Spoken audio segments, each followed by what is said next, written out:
പ്രാർത്ഥിച്ചിട്ട് ഒരു രോമം വളർത്താൻ നിങ്ങളെ കൊണ്ട് കഴിയും. ഞാനിവിടെ ഉന്നയിച്ച ആർഗ്യുമെന്റ് പാസ്റ്റർ ഒറ്റ വാക്കിൽ അത് അക്സെപ്റ്റ് ചെയ്തു. പാസ്റ്റർ ഉപയോഗിച്ച വാക്ക് there is no cosmic divine vending machine മുകളിൽ ഇരിപ്പിൽ. വിളിച്ചു വരുത്തി ഡിബേറ്റ് വർത്താനം പറയും. പുറത്തുപോയി നിൽക്കേ. ഇതാണ് ഡിസിപ്ലിൻ. ഇല്ല, പ്രാർത്ഥിക്കാത്ത ആളുകൾക്ക് ഒരു ഡിസിപ്ലിൻ ഇല്ല. അത്രയും ആങ്കറും അത്രയും ടെമ്പർ ഒന്നും പിണറായി വിജയൻ അല്ലാതെ ഞാൻ വേറൊരു മനുഷ്യനിൽ ഇന്ന് പാസ്റ്ററിലാണ് ഞാനത് കാണുന്നത്. അവനോട് തുല്യം നാമാകാൻ നമ്മെ പോലെ അവനായി. ഡിബേറ്റ് ഞാൻ ജയിച്ചതായിട്ട് പ്രഖ്യാപിക്കുന്നു. എല്ലാവർക്കും നമസ്കാരം.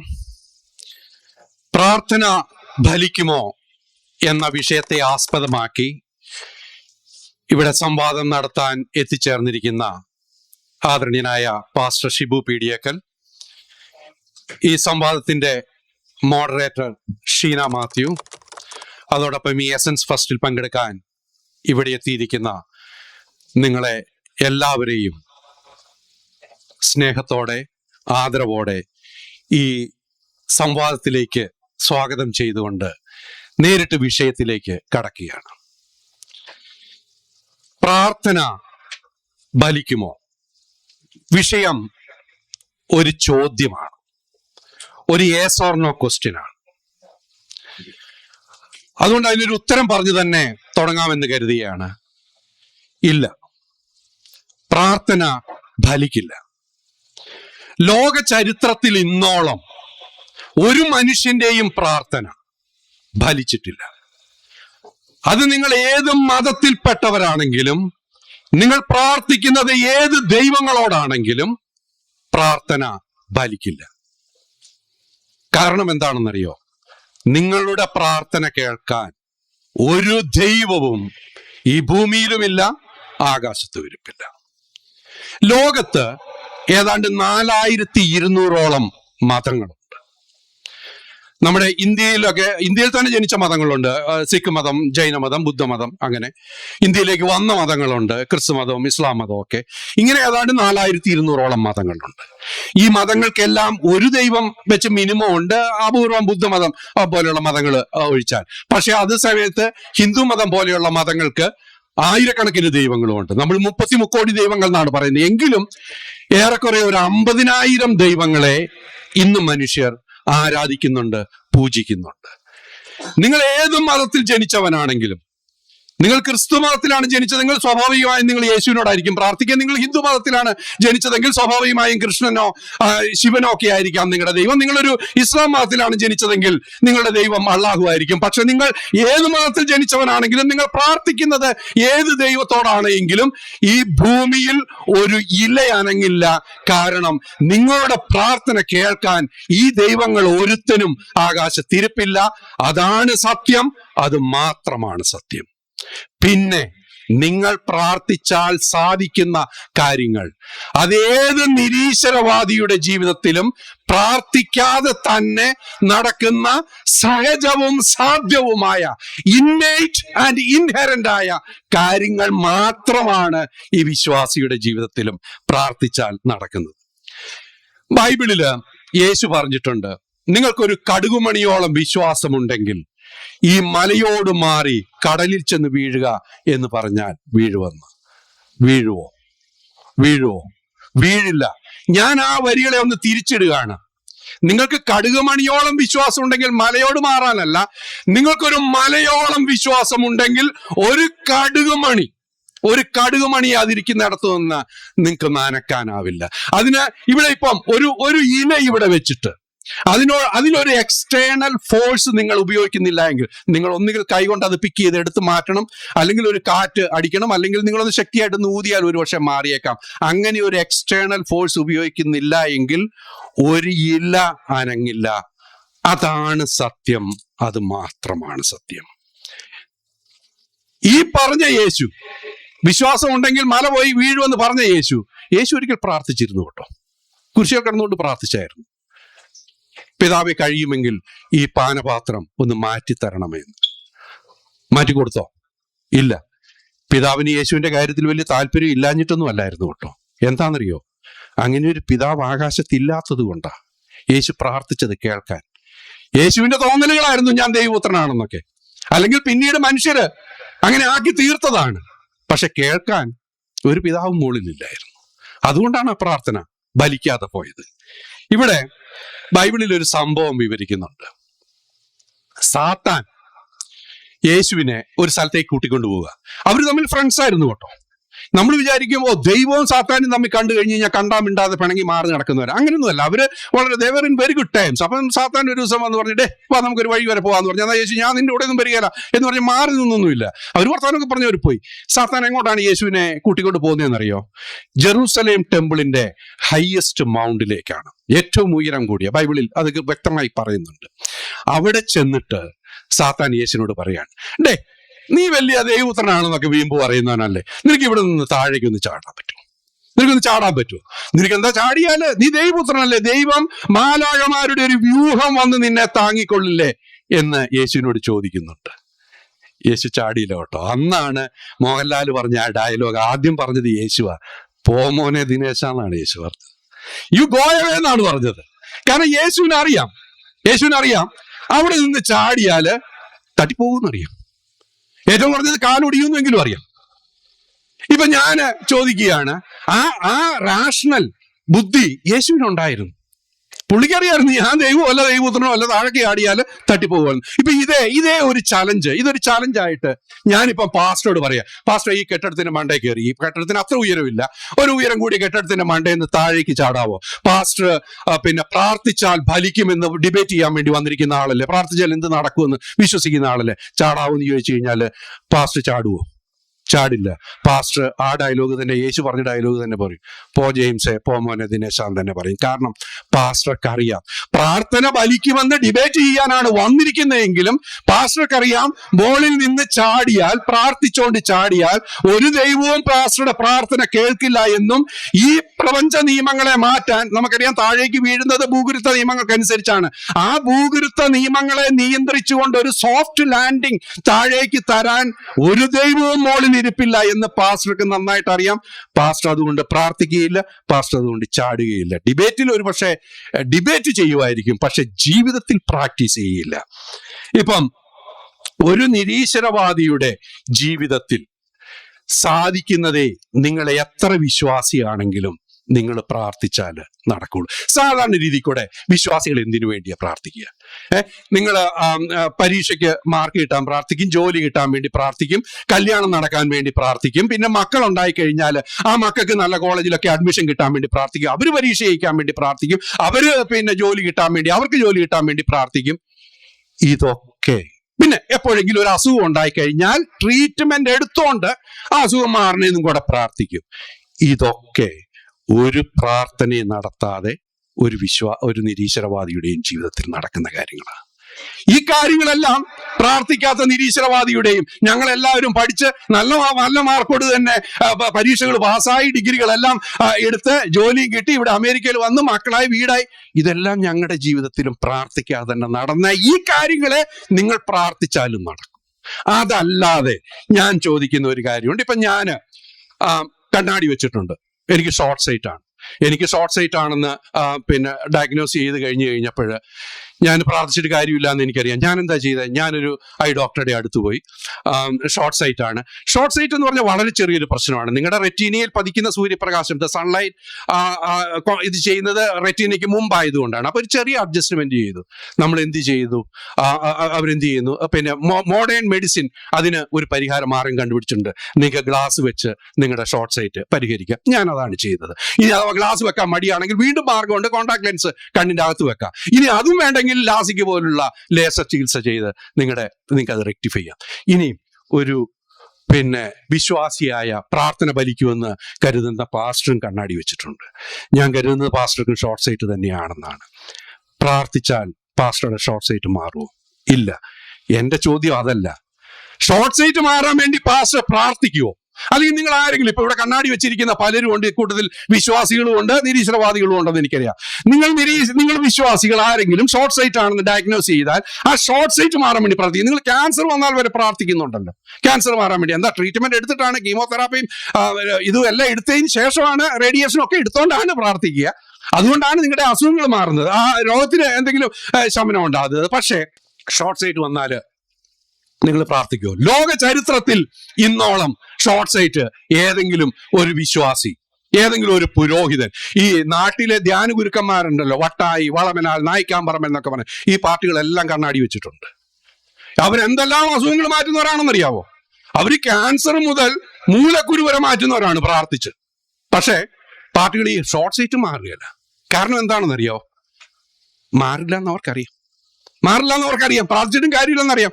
ഈ പ്രാർത്ഥിക്കാതെ തന്നെ മാറുന്ന, നമുക്ക് രോഗം വന്നാൽ നമുക്കൊരു ഇമ്മ്യൂണിറ്റി ഉണ്ട്, നമ്മുടെ പല കാര്യങ്ങളോടും നമ്മുടെ ശരീരം തന്നെ റെക്ടിഫൈ ചെയ്യുന്നുണ്ട്. പിന്നെ അതിനോടൊപ്പം നമ്മൾ മെഡിക്കേഷൻ കഴിച്ചാൽ ആ രോഗങ്ങൾക്ക് ചില രോഗങ്ങൾ മാറും. അതേ നടക്കുള്ളൂ. ഇനി അതല്ല, ഞാൻ വേറൊരു ഉദാഹരണം പറയാം. നിങ്ങൾ തലയിൽ കഷണ്ടി വന്നു, പ്രാർത്ഥിച്ചിട്ട് ഒരു രോമം വളർത്താൻ നിങ്ങളെ കൊണ്ട് കഴിയും. ഇപ്പൊ എന്റെ സുഹൃത്തുക്കളൊക്കെ കഷണ്ടി വന്നവർ ഇപ്പൊ ഒത്തിരി പേര് ടർക്കിയിൽ പോയിട്ട് മുടി വെച്ചു പിടിപ്പിക്കുന്ന പരിപാടിയൊക്കെ ഉണ്ട്. സയൻസിന് അത് ചെയ്യാൻ കഴിയും. പക്ഷെ പ്രാർത്ഥിച്ചിട്ട് ഒരു കഷണ്ടി ഉള്ള ഒരു മനുഷ്യന് മുടി വളർത്താമെങ്കിൽ ഞാനും വിശ്വസിക്കാം, ഞാനും മുട്ടുകുത്തി എന്ന് പ്രാർത്ഥിക്കാം. നടക്കുവോ?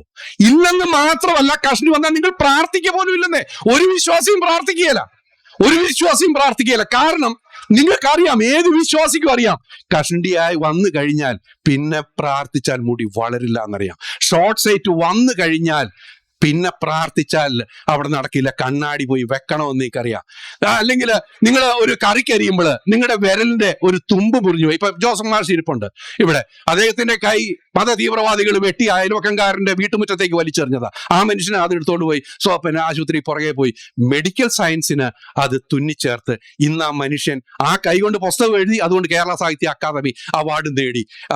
മെഡിക്കൽ സയൻസിന് അത് പറ്റും. പക്ഷെ നിങ്ങളൊരു കറിക്കരിയുമ്പോൾ ഒരു വിരൽ തുമ്പ് മുറിഞ്ഞു പോയാൽ അത് പ്രാർത്ഥിച്ച ആ തുമ്പ് വളർത്തിയെടുക്കാൻ കഴിയും. അല്ലെ, ഡയബറ്റീസ് വന്ന് പലരുടെയും കാലൊക്കെ മുറിച്ച് കളയേണ്ടി വരുന്നുണ്ട്. പിന്നെ മുറിച്ചു കളഞ്ഞ ആ ആംബ്യൂട്ടേറ്റഡ് ലിംബ് അത് റീഗ്രോ ചെയ്യാൻ പ്രാർത്ഥിച്ചാൽ നടക്കും? ഇല്ല. നിങ്ങൾ പ്രാർത്ഥിക്കൂ അതിനു വേണ്ടി. ഇല്ല, മുറിഞ്ഞു പോയ ഒരു ഭാഗം വളർന്നു വരില്ല എന്ന ഏത് വിശ്വാസിക്കും അറിയാം, ഏത് പുരോഹിതനും അറിയാം. അതുകൊണ്ട് പ്രാർത്ഥിച്ച് സമയം മെനക്കെടാൻ പോലും നിങ്ങൾ പ്രാർത്ഥിക്കുന്നത് പിന്നെ ഈ പരീക്ഷ, ഈ ജോലി, ഈ കല്യാണം നടക്കല്, വീട് മേടിക്കല്, ഇതൊക്കെ പ്രാർത്ഥിക്കാത്ത ഞങ്ങൾ നിരീശ്വരവാദികളുടെയും ജീവിതത്തിൽ നടക്കുന്ന കാര്യങ്ങൾക്ക് വേണ്ടി മാത്രമേ നിങ്ങൾ പ്രാർത്ഥിക്കുള്ളൂ. ഷോർട്ട് സൈറ്റ് വന്നാൽ നിങ്ങൾ പ്രാർത്ഥിച്ചിട്ട് നിങ്ങൾ റെക്ടിഫൈ ചെയ്യില്ല. നിങ്ങളൊരു വിരലിന്റെ തുമ്പ് മുറിഞ്ഞു പോയാൽ നിങ്ങൾ പ്രാർത്ഥിക്കില്ലെന്നേ. കാരണം പ്രാർത്ഥിച്ച ഗുണമില്ലെന്ന് നിങ്ങൾക്കറിയാം, നിങ്ങൾ വിശ്വാസികൾക്കറിയാം. അതാണ് ഞാൻ പറയുന്നത്. ഞങ്ങൾ നിരീശ്വരവാദികൾ പറയുന്നത് നിങ്ങൾ വിശ്വാസികൾക്കറിയാം പ്രാർത്ഥിച്ചാൽ നടക്കില്ലെന്ന്. നിങ്ങൾക്ക് ഡിബേറ്റ് ചെയ്യാനേ കഴിയൂ. ഈ യാഥാർത്ഥ്യം പക്ഷെ നിങ്ങളുടെ ഉള്ളിലുണ്ട്. ഇനിയും നമ്മൾ കോവിഡ് വന്നു ഇല്ലേ? കോവിഡ് കാലത്ത് നമ്മൾ എന്താ ചെയ്തത്?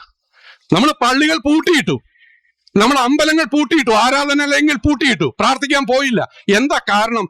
നമ്മൾ വിശ്വാസികൾക്കറിയാവുന്നത്, നിങ്ങൾ വിശ്വാസികൾക്കറിയാം, അവിടെ കൂട്ടം കൂടിയാൽ വൈറസ് പകരും, രോഗം കൂടുതൽ ആളുകളിലേക്ക് ബാധിക്കുകയുള്ളൂ.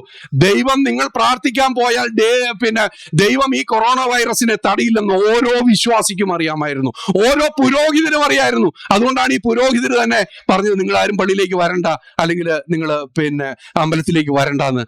പിന്നെ അവർ പറഞ്ഞതിന്റെ കാരണം അത് തന്നെയായിരുന്നു. പിന്നെ രോഗം പകരുകയുള്ളൂ എന്നറിയാമായിരുന്നു. ഇല്ലേ? എന്തേ നിങ്ങൾ പൂട്ടിയിട്ടത്? എന്തേ നിങ്ങൾ ആ പള്ളികളിലും അമ്പലങ്ങളിലും പോകാതിരുന്നത്? പോയാൽ രോഗം പകരുകയേ ഉള്ളൂ എന്നൊക്കെ അറിയായിരുന്നു. മോഡേൺ മെഡിസിൻ അതിന് വാക്സിൻ കണ്ടുപിടിച്ചു. ഫൈസറും മൊഡോണയൊക്കെ വാക്സിൻ കണ്ടുപിടിച്ചു. വാക്സിൻ എടുത്തു കഴിഞ്ഞപ്പോൾ എന്തായിരുന്നു? എല്ലാ വിശ്വാസിക്കും, എല്ലാ ടീമും മാളത്തിൽ നിന്ന് പുറത്തിറങ്ങി, എല്ലാ അമ്പലങ്ങളും സജീവമായി, എല്ലാ പള്ളികളും സജീവമായി.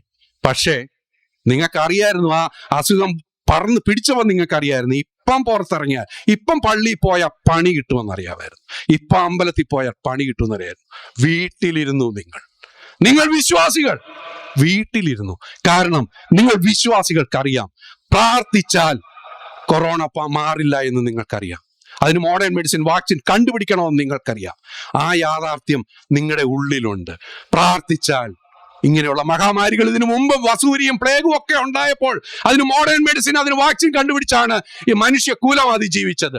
പ്രാർത്ഥിച്ചില്ല, ആരും പ്രാർത്ഥിക്കാതെ. പക്ഷെ പ്രാർത്ഥിച്ചാൽ ഭേദമാകില്ല. അതാണ് സത്യം, അത് മാത്രമാണ് സത്യം.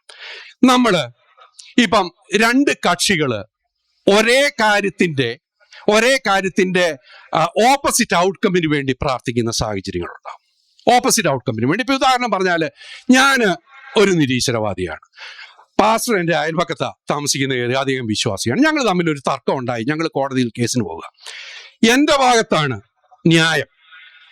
ഞങ്ങൾ കോടതിയിൽ പോയാൽ പിന്നെ ദൈവം ന്യായമുള്ള എന്നെ കേസിൽ ജയിപ്പിക്കുവോ, അതോ പാസ്റ്റർ അന്യായം ആണ് കാട്ടുന്നതെന്ന് കരുതുക. ദൈവവിശ്വാസി ആയതുകൊണ്ടും പാസ്റ്റർ പ്രാർത്ഥിക്കുന്നതുകൊണ്ടും ദൈവം പാസ്റ്ററുടെ പ്രാർത്ഥന കേട്ട് ആ കേസിൽ ജയിപ്പിക്കുമോ? അങ്ങനെ പാസ്റ്ററെ പ്രാർത്ഥന കേട്ട് പാസ്റ്ററെയാണ് കേസിൽ ജയിപ്പിക്കുന്നതെങ്കിൽ ആ പാസ്റ്ററുടെ പ്രാർത്ഥന ഫലിച്ചു. പക്ഷെ നിങ്ങളുടെ ആ ദൈവം എന്നാ ടൈപ്പ് കൊണാണ്ടറിനാണെന്നേ, എന്നാ ടൈപ്പ് ദൈവം അത്? അല്ലെങ്കിൽ അത് പോട്ടെ, രണ്ട് രാജ്യങ്ങൾ തമ്മിൽ യുദ്ധം നടക്കുക, റഷ്യയും യുക്രൈനും തമ്മിൽ യുദ്ധം നടക്കുക. റഷ്യയിലുള്ളവരും പ്രാർത്ഥിക്കും യുദ്ധത്തിൽ ജയിക്കാൻ, ഉക്രൈനിലുള്ളവരും ജയിക്കും. ദൈവം ആരുടെ പ്രാർത്ഥന കേൾക്കും? ഇനി അല്ലെങ്കിൽ ഇപ്പൊ ഇവിടെ ഇറാനും അമേരിക്കയും തമ്മിൽ യുദ്ധം നടക്കുക. സ്വാഭാവികമായിട്ടും അമേരിക്കയിലുള്ള കൂടുതൽ ക്രിസ്ത്യൻ സമൂഹമായതുകൊണ്ട് യേശുവിനോടായിരിക്കും പ്രാർത്ഥിക്കുക, ഇറാനിലുള്ളവർ അള്ളാഹുവിനോടായിരിക്കും പ്രാർത്ഥിക്കുക. ആരുടെ പ്രാർത്ഥന ദൈവം കേൾക്കും? അതല്ലെങ്കിൽ ഏത് ദൈവം കേൾക്കും? ആ ഇഷ്യൂ ഉണ്ടല്ലോ, ഏത് ദൈവമാണ് ജയിപ്പിക്കേണ്ടത്? നിങ്ങൾക്കറിയാം, യുദ്ധത്തിൽ ജയിക്കുന്നത് ഏറ്റവും നല്ല അത്യന്താധുനികമായ ആയുധങ്ങളുള്ള, നല്ല യുദ്ധതന്ത്രങ്ങളുള്ള രാജ്യം ജയിക്കും. അത് സ്വാഭാവികമായിട്ടും അമേരിക്കയായിരിക്കും ജയിക്കുക. അങ്ങനെ ഉണ്ടായാൽ സാഹചര്യങ്ങൾ മാറുകയും ചെയ്യാം. പക്ഷെ അത് മാത്രമായിരിക്കും ആ യുദ്ധത്തെ നിർണ്ണയിക്കുക. നിങ്ങൾ എത്ര വിശ്വാസികൾ കരുതുന്നുണ്ട് ദൈവം ആകാശത്തിരുന്നു കൊണ്ട് ഒരു രാജ്യത്തെ, അവരുടെ വിശ്വാസികൾ പ്രാർത്ഥിക്കുന്നുണ്ട്, രാജ്യത്തെ ജയിപ്പിക്കുന്നു? ഇല്ലെങ്കിൽ അത് പോട്ടെ, ഞാൻ വേറൊരു ഉദാഹരണം പറയാം. നമ്മൾ ക്രിക്കറ്റ് കളി നടക്കുക, ഇന്ത്യയും പാകിസ്ഥാനും തമ്മിലാണ് ക്രിക്കറ്റ് കളി. ഇന്ത്യയിൽ ഏതാണ്ട് 100 കോടി ഹിന്ദുക്കള് ശിവനോടും കൃഷ്ണനോടും ഒക്കെ പ്രാർത്ഥിക്കുക ക്രിക്കറ്റ് കളി ജയിക്കാൻ വേണ്ടി. പാകിസ്ഥാനിലുള്ള 25 കോടി മുസ്ലിങ്ങൾ അള്ളാഹുവിനോടും പ്രാർത്ഥിക്കുക. ഏത് രാജ്യത്തെ ജയിപ്പിക്കും? ഏത് ദൈവം ജയിപ്പിക്കണം? പാകിസ്ഥാൻ ജയിച്ചിട്ടുണ്ട്, അള്ളാഹു ജയിപ്പിച്ചതാണെന്ന് നിങ്ങൾ വിശ്വാസികൾ എത്ര പേര് കരുതുന്നുണ്ട്? അല്ലെങ്കിൽ ഇന്ത്യ ജയിച്ചിട്ടുണ്ട്, കഴിഞ്ഞ 2020 ഇന്ത്യ ജയിച്ചത്, ഹിന്ദു ദൈവങ്ങളാണ് ഇന്ത്യയെ കളി ജയിപ്പിച്ചതെന്ന് നിങ്ങൾ എത്ര പേര് കരുതുന്നുണ്ട്? അങ്ങനെ ഇവിടുത്തെ ഹിന്ദു വിശ്വാസികൾ കരുതിയാലും കളിച്ച സഞ്ജു സാംസൺ അത് അംഗീകരിക്കുകയില്ല. സഞ്ജു സാംസൺ അത് അംഗീകരിക്കുകയാണ്, കാരണം അയാൾ ക്രിസ്ത്യാനിയാ, അയാൾ യേശുക്രിസ്തുവിനോട്, അയാൾ യേശുക്രിസ്തു ഒറിജിനൽ ദൈവമാക്കി ഒന്ന് ദൈവമല്ലെന്ന് കരുതുന്ന ഒരാളാണ്. ഏതെങ്കിലും ദൈവം കളിയിൽ ജയിപ്പിക്കുമെന്ന് കരുതുന്നുണ്ടോ? ഒരു ദൈവവും ഒരു കളിയിലും ഇടപെടില്ല. ഇപ്പൊ ഫിഫ വേൾഡ് കപ്പ് വരാൻ പോവുക, 48 രാജ്യങ്ങളാണ് കളിക്കാൻ പോകുന്നത്. ഈ 48 രാജ്യങ്ങളിലെ എത്ര ദൈവങ്ങളോട് ആ രാജ്യത്തിലുള്ള മനുഷ്യന്മാരൊക്കെ പ്രാർത്ഥിക്കും? ഏതെങ്കിലും ദൈവം അവരെ ഏതെങ്കിലും ഒരു രാജ്യത്തോട് താല്പര്യം തോന്നി ജയിപ്പിക്കും തോന്നുന്നുണ്ടോ? ഇല്ല. നന്നായി കളിക്കുക. പിന്നെ ഒരു കളി ജയിക്കാൻ പല സാഹചര്യങ്ങളും, ഇപ്പം ക്രിക്കറ്റ് കളിയിലാണ് ഒരു ദിവസം സെഞ്ചുറി അടിക്കുന്നത്, മറ്റേ ദിവസം 0 ഔട്ടാകുന്ന സാഹചര്യങ്ങളുണ്ട്. അപ്പം കുറേയേറെ ടോസ് കിട്ടുമ്പോൾ മുതലുള്ള, അപ്പം കുറേയേറെ സാഹചര്യങ്ങളും നന്നായി കളിക്കുന്ന ടീം ജയിക്കും. അത്രയേ ഉള്ളൂ. ഇനിയും ഈ പിന്നെ പ്രാർത്ഥിച്ചിട്ട് ഗുണമുണ്ടായി എന്ന് പറയുന്ന ചില അനുഭവ സാക്ഷ്യങ്ങൾ നമ്മൾ കേൾക്കാറുണ്ട്. അതിൽ പ്രത്യേകിച്ചാണ് ഈ കല്യാണം കഴിഞ്ഞിട്ട് കുട്ടികളുണ്ടാകാത്തവർ. ഈ അടുത്ത നാളിൽ ഒരു സെലിബ്രിറ്റി പറയുന്നത് കേട്ടു. അദ്ദേഹം ഒരു ഹിന്ദു മതവിശ്വാസിയാണ്, സെലിബ്രിറ്റിയാണ്. അദ്ദേഹം പറഞ്ഞു 7 വർഷം വിവാഹം കഴിഞ്ഞിട്ട് 7 വർഷം കഴിഞ്ഞപ്പോൾ ഏതോ ഒരു അമ്പലത്തിൽ ഉണ്ണിയൂട്ട്, അമ്പലത്തിന്റെ പേര് ഞാൻ മറന്നുപോയി, ഉണ്ണിയൂട്ട് എന്ന് പറഞ്ഞൊരു ചടങ്ങുണ്ട്. ആ ഉണ്ണിയൂട്ട് നടത്തി കഴിഞ്ഞപ്പോൾ 7 വർഷങ്ങൾക്ക് ശേഷം ഉണ്ണിയൂട്ട് നടത്തിയപ്പോഴാണ് കുഞ്ഞുങ്ങളുണ്ടായത്. അല്ലെങ്കിൽ മണ്ണാറശാലയിൽ ഉരുളി കമഴ്ത്തുന്ന ഒരു പരിപാടിയുണ്ട് കുട്ടികളുണ്ടാകാൻ വേണ്ടി. ക്രിസ്ത്യാനികളാണെങ്കിൽ വേളാങ്കണ്ണിയിൽ തൊട്ടിൽ കെട്ടുന്ന പരിപാടിയാണ് കുട്ടികളുണ്ടാകാൻ വേണ്ടി. കുട്ടികളുണ്ടാകുമോ? ഉരുളി കമഴ്ത്തിയ കുട്ടികളുണ്ടാകും?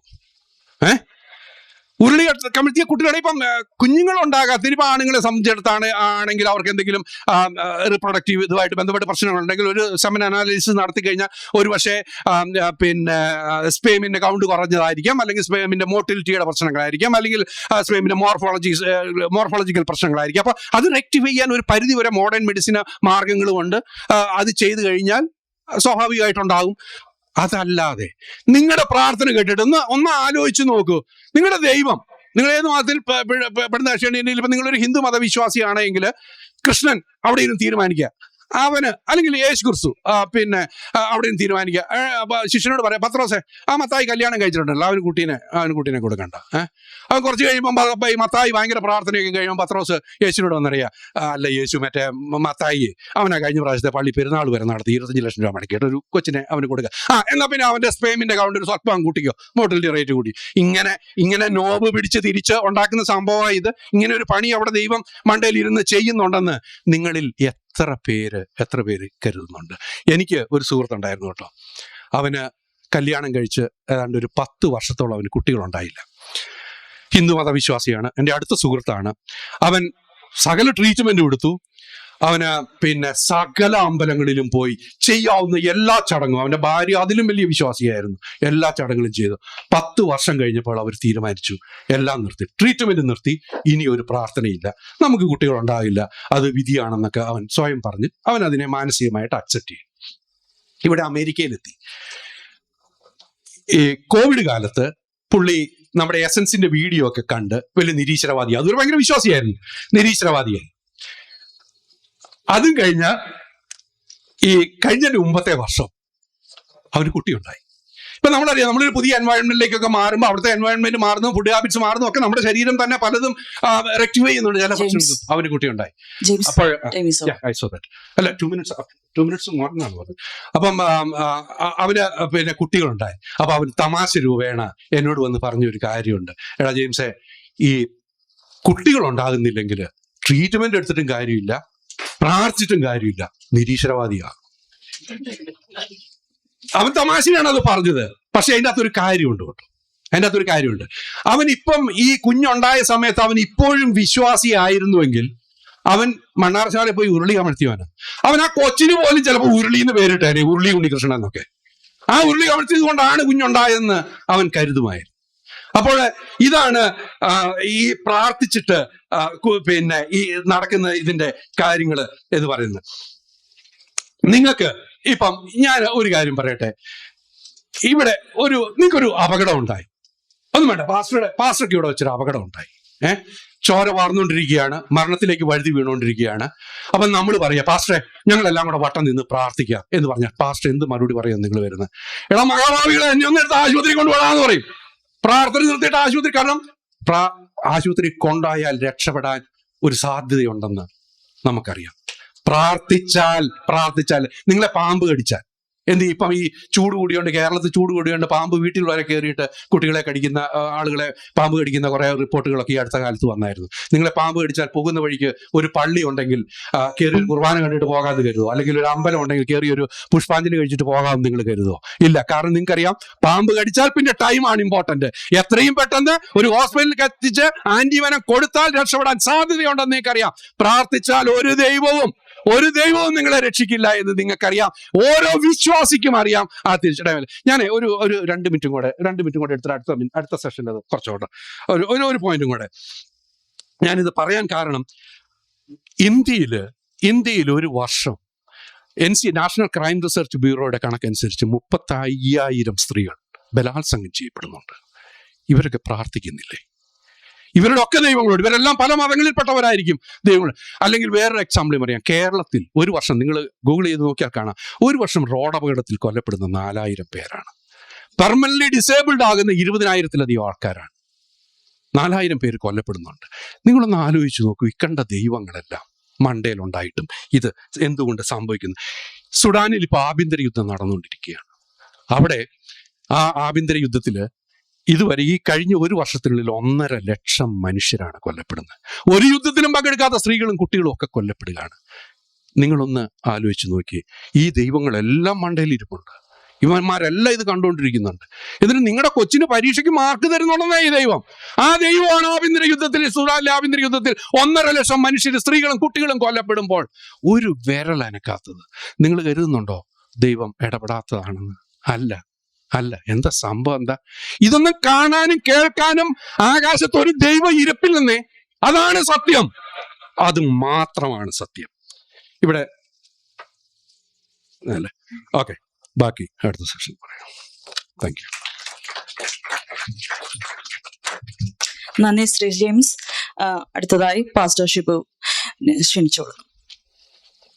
വളരെ ആദരണീയനായ എതിർ സംവാദകൻ ശ്രീമാൻ ജെയിംസ് കുരിക്കാട്ടിൽ, ഈ സംവാദത്തിന്റെ മോഡറേറ്റർ, ബഹുമാനീയ സദസ്സിലുള്ള എല്ലാ ആദരണീയ വ്യക്തികൾക്കും വന്ദനങ്ങളെ അറിയിക്കുന്നു. പ്രാർത്ഥന അതുകൊണ്ട് എന്തെങ്കിലും പ്രയോജനമുണ്ട്? Is there any relevance? പ്രാർത്ഥന ഫലിക്കാറുണ്ടോ? വളരെ ബ്രോഡായിട്ടുള്ള ഒരു സബ്ജക്റ്റാണ് ഈ ഡിബേറ്റിന് കിട്ടിയത്. അപ്പോൾ ഞാൻ എന്നെ ബന്ധപ്പെട്ട ആളോട് ചോദിച്ചു. അപ്പോൾ പറഞ്ഞു, ഒരു മതത്തിൻ്റെതായിട്ടല്ല, പൊതുവെ പ്രാർത്ഥന. ഇപ്പൊ ലോകത്ത് പല മതങ്ങളുണ്ട്, എല്ലാ ആളുകളും പ്രാർത്ഥിക്കുന്നവരാണ്. വ്യത്യസ്തമായ പ്രാർത്ഥനകൾ, ഇത് സംസ്കാരങ്ങളിലൂടെയും ജനപദങ്ങളിലൂടെയും യുഗങ്ങളിലൂടെയും കടന്നു വന്ന് ഇന്നും അഭംഗുരമായ ആളുകൾ പ്രാർത്ഥിച്ചുകൊണ്ടിരിക്കുകയാണ്. അപ്പം വളരെ ബ്രോഡായിട്ടുള്ള ഒരു ആശയമാണ് പ്രാർത്ഥന എന്നുള്ളത്. അപ്പൊ പ്രാർത്ഥന കൊണ്ട് എന്തെങ്കിലും പ്രയോജനമുണ്ടോ? ഇതാണ് അഡ്രസ് ചെയ്യേണ്ടത്.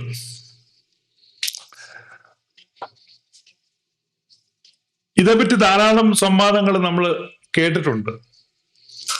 പ്രാർത്ഥന എന്താണെന്ന് നിർവചിക്കുക. ഇപ്പൊ പ്രാർത്ഥനയെ പറ്റി നമുക്ക് തെറ്റിദ്ധാരണകളുണ്ട്.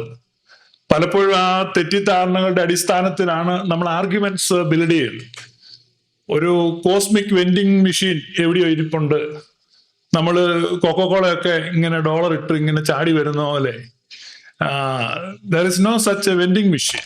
അപ്പൊ അങ്ങനെ ഒരു കോസ്മിക് വെൻഡിങ് മെഷീൻ ഉണ്ട് എന്നുള്ള ഒരു കോൺസെപ്റ്റിലാണ് പ്രാർത്ഥനയെ നമ്മൾ എതിർക്കുന്നത്. അപ്പൊ എന്താണ് പ്രാർത്ഥന? പ്രാർത്ഥന എന്ന് പറഞ്ഞാൽ എവിടെയോ ഒരു ദൈവം ഇരിക്കുന്നുണ്ട്, നമ്മൾ ആ ദൈവത്തെ മാറ്റാൻ വേണ്ടി പ്രാർത്ഥിക്കുന്നു. ആ ദൈവത്തിനൊരു മാനസാന്തരം വരണം, ദൈവത്തിന്റെ മനസ്സ് മാറണം.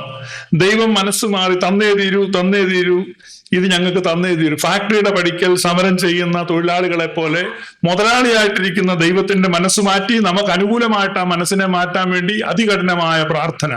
ചില കഥകളിലൊക്കെ വായിച്ചിട്ടുണ്ട്, ചുറ്റും തീ കത്തിച്ചിട്ട് മുകളിൽ സൂര്യന്റെ തീ താഴോട്ട് വരുന്നു, അങ്ങനെ പഞ്ചാഗ്നി മധ്യത്തിൽ പിന്നെ ഒറ്റക്കാലെ നിന്ന് അങ്ങനെ അവസാനം സമരം ചെയ്ത് ദൈവത്തെ താഴെ ഇറക്കുന്നു. ഇങ്ങനെയൊക്കെയുള്ള കഥകൾ. അപ്പൊ ഇങ്ങനെ കുട്ടിക്കാലത്തൊക്കെ കേട്ടിട്ടുള്ള കഥകളിൽ നിന്നൊക്കെ ദൈവത്തോടുള്ള ഒരു സമരം, ആ സമരത്തിന്റെ ഒടുവിൽ ആ കോസ്മിക് ഡിവൈൻ വെൻഡിങ് മെഷീൻ നമുക്ക് വേണ്ടി എന്ത് ചെയ്യുന്നു, എന്തെങ്കിലും ഒന്നിങ്ങനെ തരുന്നു. ഇതാണ് പ്രാർത്ഥനയെ പറ്റിയുള്ള നമ്മുടെ പൊതുവായ സങ്കല്പം. അതിനെയാണ് പലപ്പോഴും നമ്മൾ അപലപിക്കുന്നത്, അല്ലെ വിമർശിക്കുന്നത്, അല്ലെ എതിർക്കുന്നത്, അല്ലെങ്കിൽ പരിഹസിക്കുന്നത്. ഇതൊക്കെ സ്വാഭാവികമായി നമ്മുടെ തെറ്റിദ്ധാരണയിൽ നിന്ന് വന്നിട്ടുള്ളതാണ്. അപ്പൊ പ്രാർത്ഥന എന്ന് പറയുമ്പോ എന്താണ്?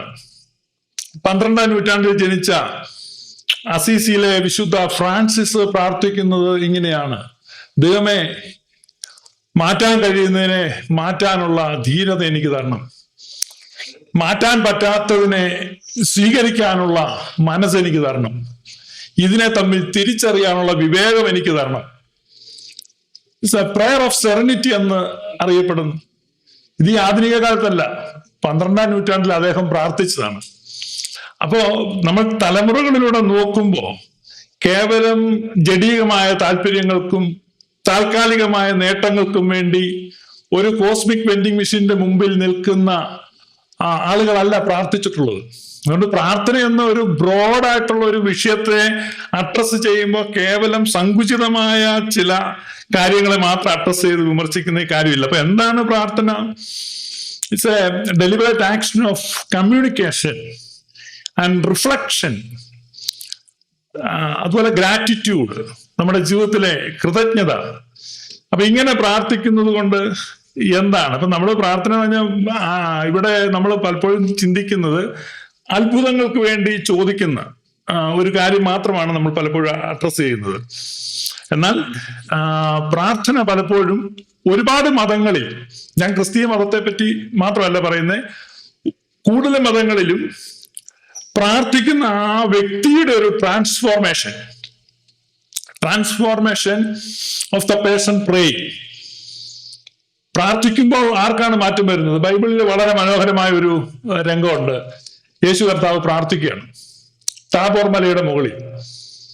പ്രാർത്ഥിക്കുന്ന സമയത്ത് ശിഷ്യന്മാര് യാക്കോബും യോഹന്നാനും പത്രോസും നോക്കിക്കൊണ്ടിരിക്കുന്നത്. പെട്ടെന്ന് യേശുവിന്റെ രൂപം മാറുന്നു, ഭാവം മാറുന്നു, അദ്ദേഹത്തിന്റെ വസ്ത്രം വെളുത്ത നിറത്തിലാകുന്നു, അത് തിളങ്ങുന്നു. ഇങ്ങനെയാണ് ബൈബിളിന്റെ വർണ്ണന. അത് മൗണ്ട് ഓഫ് ട്രാൻസ്ഫിഗറേഷൻ എന്നാണ് പറയുന്നത്, മറുരൂപമല എന്ന് പറഞ്ഞ് ക്രിസ്തീയ ദൈവശാസ്ത്രത്തിൽ ഏറ്റവും പ്രധാനപ്പെട്ട ഒരു സംഭവമാണ്. ഇവിടെ പ്രാർത്ഥിക്കുന്ന യേശു പ്രാർത്ഥിക്കുകയാണ്, പ്രാർത്ഥിക്കുന്ന ആൾക്കാണ് ട്രാൻസ്ഫോർമേഷൻ, പ്രാർത്ഥന കേൾക്കുന്ന ദൈവത്തിനല്ല. അപ്പം മിക്ക മതങ്ങളും കോൺസെൻട്രേറ്റ് ചെയ്യുന്നത് പ്രാർത്ഥിക്കുന്ന ആൾക്ക് ഉണ്ടാകുന്ന ആ ട്രാൻസ്ഫോർമേഷനെയാണ്. അപ്പൊ പ്രാർത്ഥനയുടെ പ്രൈമറി പർപ്പസ് എന്ന് പറഞ്ഞാൽ പ്രാർത്ഥിക്കുന്ന വ്യക്തികളുടെ ട്രാൻസ്ഫോർമേഷനാണ്. അതുപോലെ ഈ പ്രാർത്ഥനയിലൂടെ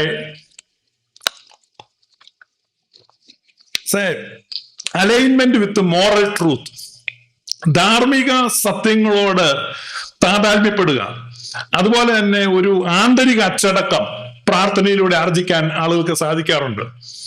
അതുപോലെ തന്നെ ഒരു inner discipline and emotional grounding, ഇത് പ്രാർത്ഥനയുടെ പ്രയോജനമാണ്. അതോടൊപ്പമാണ് ഈ ദൈവവുമായിട്ടുള്ള ഒരു ബന്ധം രൂപപ്പെട്ടു വരുന്നത്, അത് കൂടുതൽ ദൃഢമാകുന്നത്. ഇതൊക്കെയാണ് പ്രാർത്ഥനയുടെ ഒരു പർപ്പസ്. അത് പ്രാർത്ഥന എന്ന് പറഞ്ഞാൽ വളരെ സങ്കുചിതമായി മാത്രം കാണരുത്.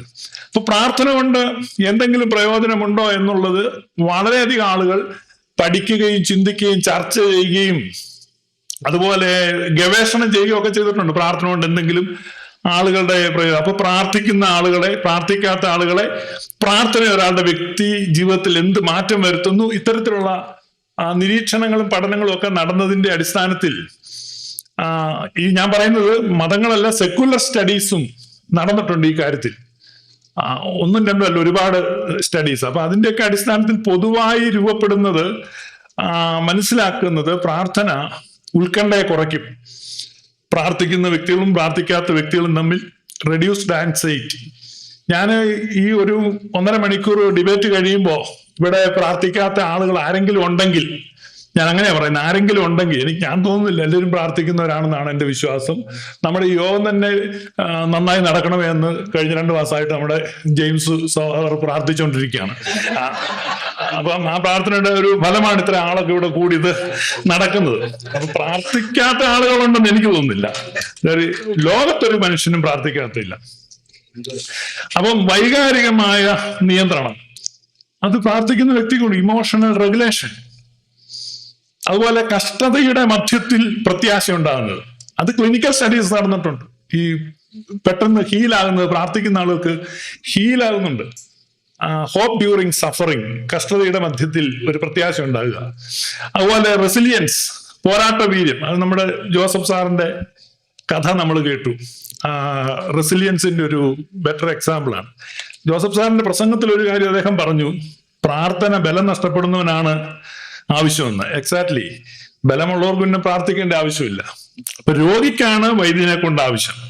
അപ്പൊ ആരോഗ്യമുള്ള പെർഫെക്റ്റ് ആയിട്ട് നടക്കുന്ന ഒരാൾക്ക് നമ്മൾ ഹോസ്പിറ്റലിൽ എത്രയോ വാർഡുകളുണ്ട്, അവിടെ നെഫ്രോളജി കാണും, കാർഡിയോളജി കാണും, പല ഓളജികളും കാണും. നിസ്സംഗതയോടെ നടന്നു പോവാണ്. കാരണം ഹീസ് ഹെൽത്തി, ഹീസ് പെർഫെക്റ്റ്. അപ്പൊ പെർഫെക്റ്റ് ആയിട്ട് ഹെൽത്തി ആയിട്ടുള്ള ഒരു വ്യക്തിക്ക്, അതേസമയം ഒരു കിഡ്നി ഏർലി സ്റ്റേജ് ഡിസീസ് ഉള്ള ആളാണെങ്കിലും ഒരു നെഫ്രോളജിയോ നെഫ്രോളജിസ്റ്റിനെയോ അത് സംബന്ധിക്കുന്ന എന്തെങ്കിലും ഡോക്യുമെന്റോ അല്ലെങ്കിൽ വീഡിയോയോ കണ്ടാൽ അയാൾ ശ്രദ്ധിക്കും. അയാൾക്ക് അവിടെ അറ്റൻഷൻ കൊടുക്കും, ഇതെന്താണ്, എന്തെങ്കിലും ഹോപ്പ് എനിക്കുണ്ടോ. അതുപോലെ ബലം നഷ്ടപ്പെട്ടവന്റെ അത്താണിയാണ് പ്രാർത്ഥന.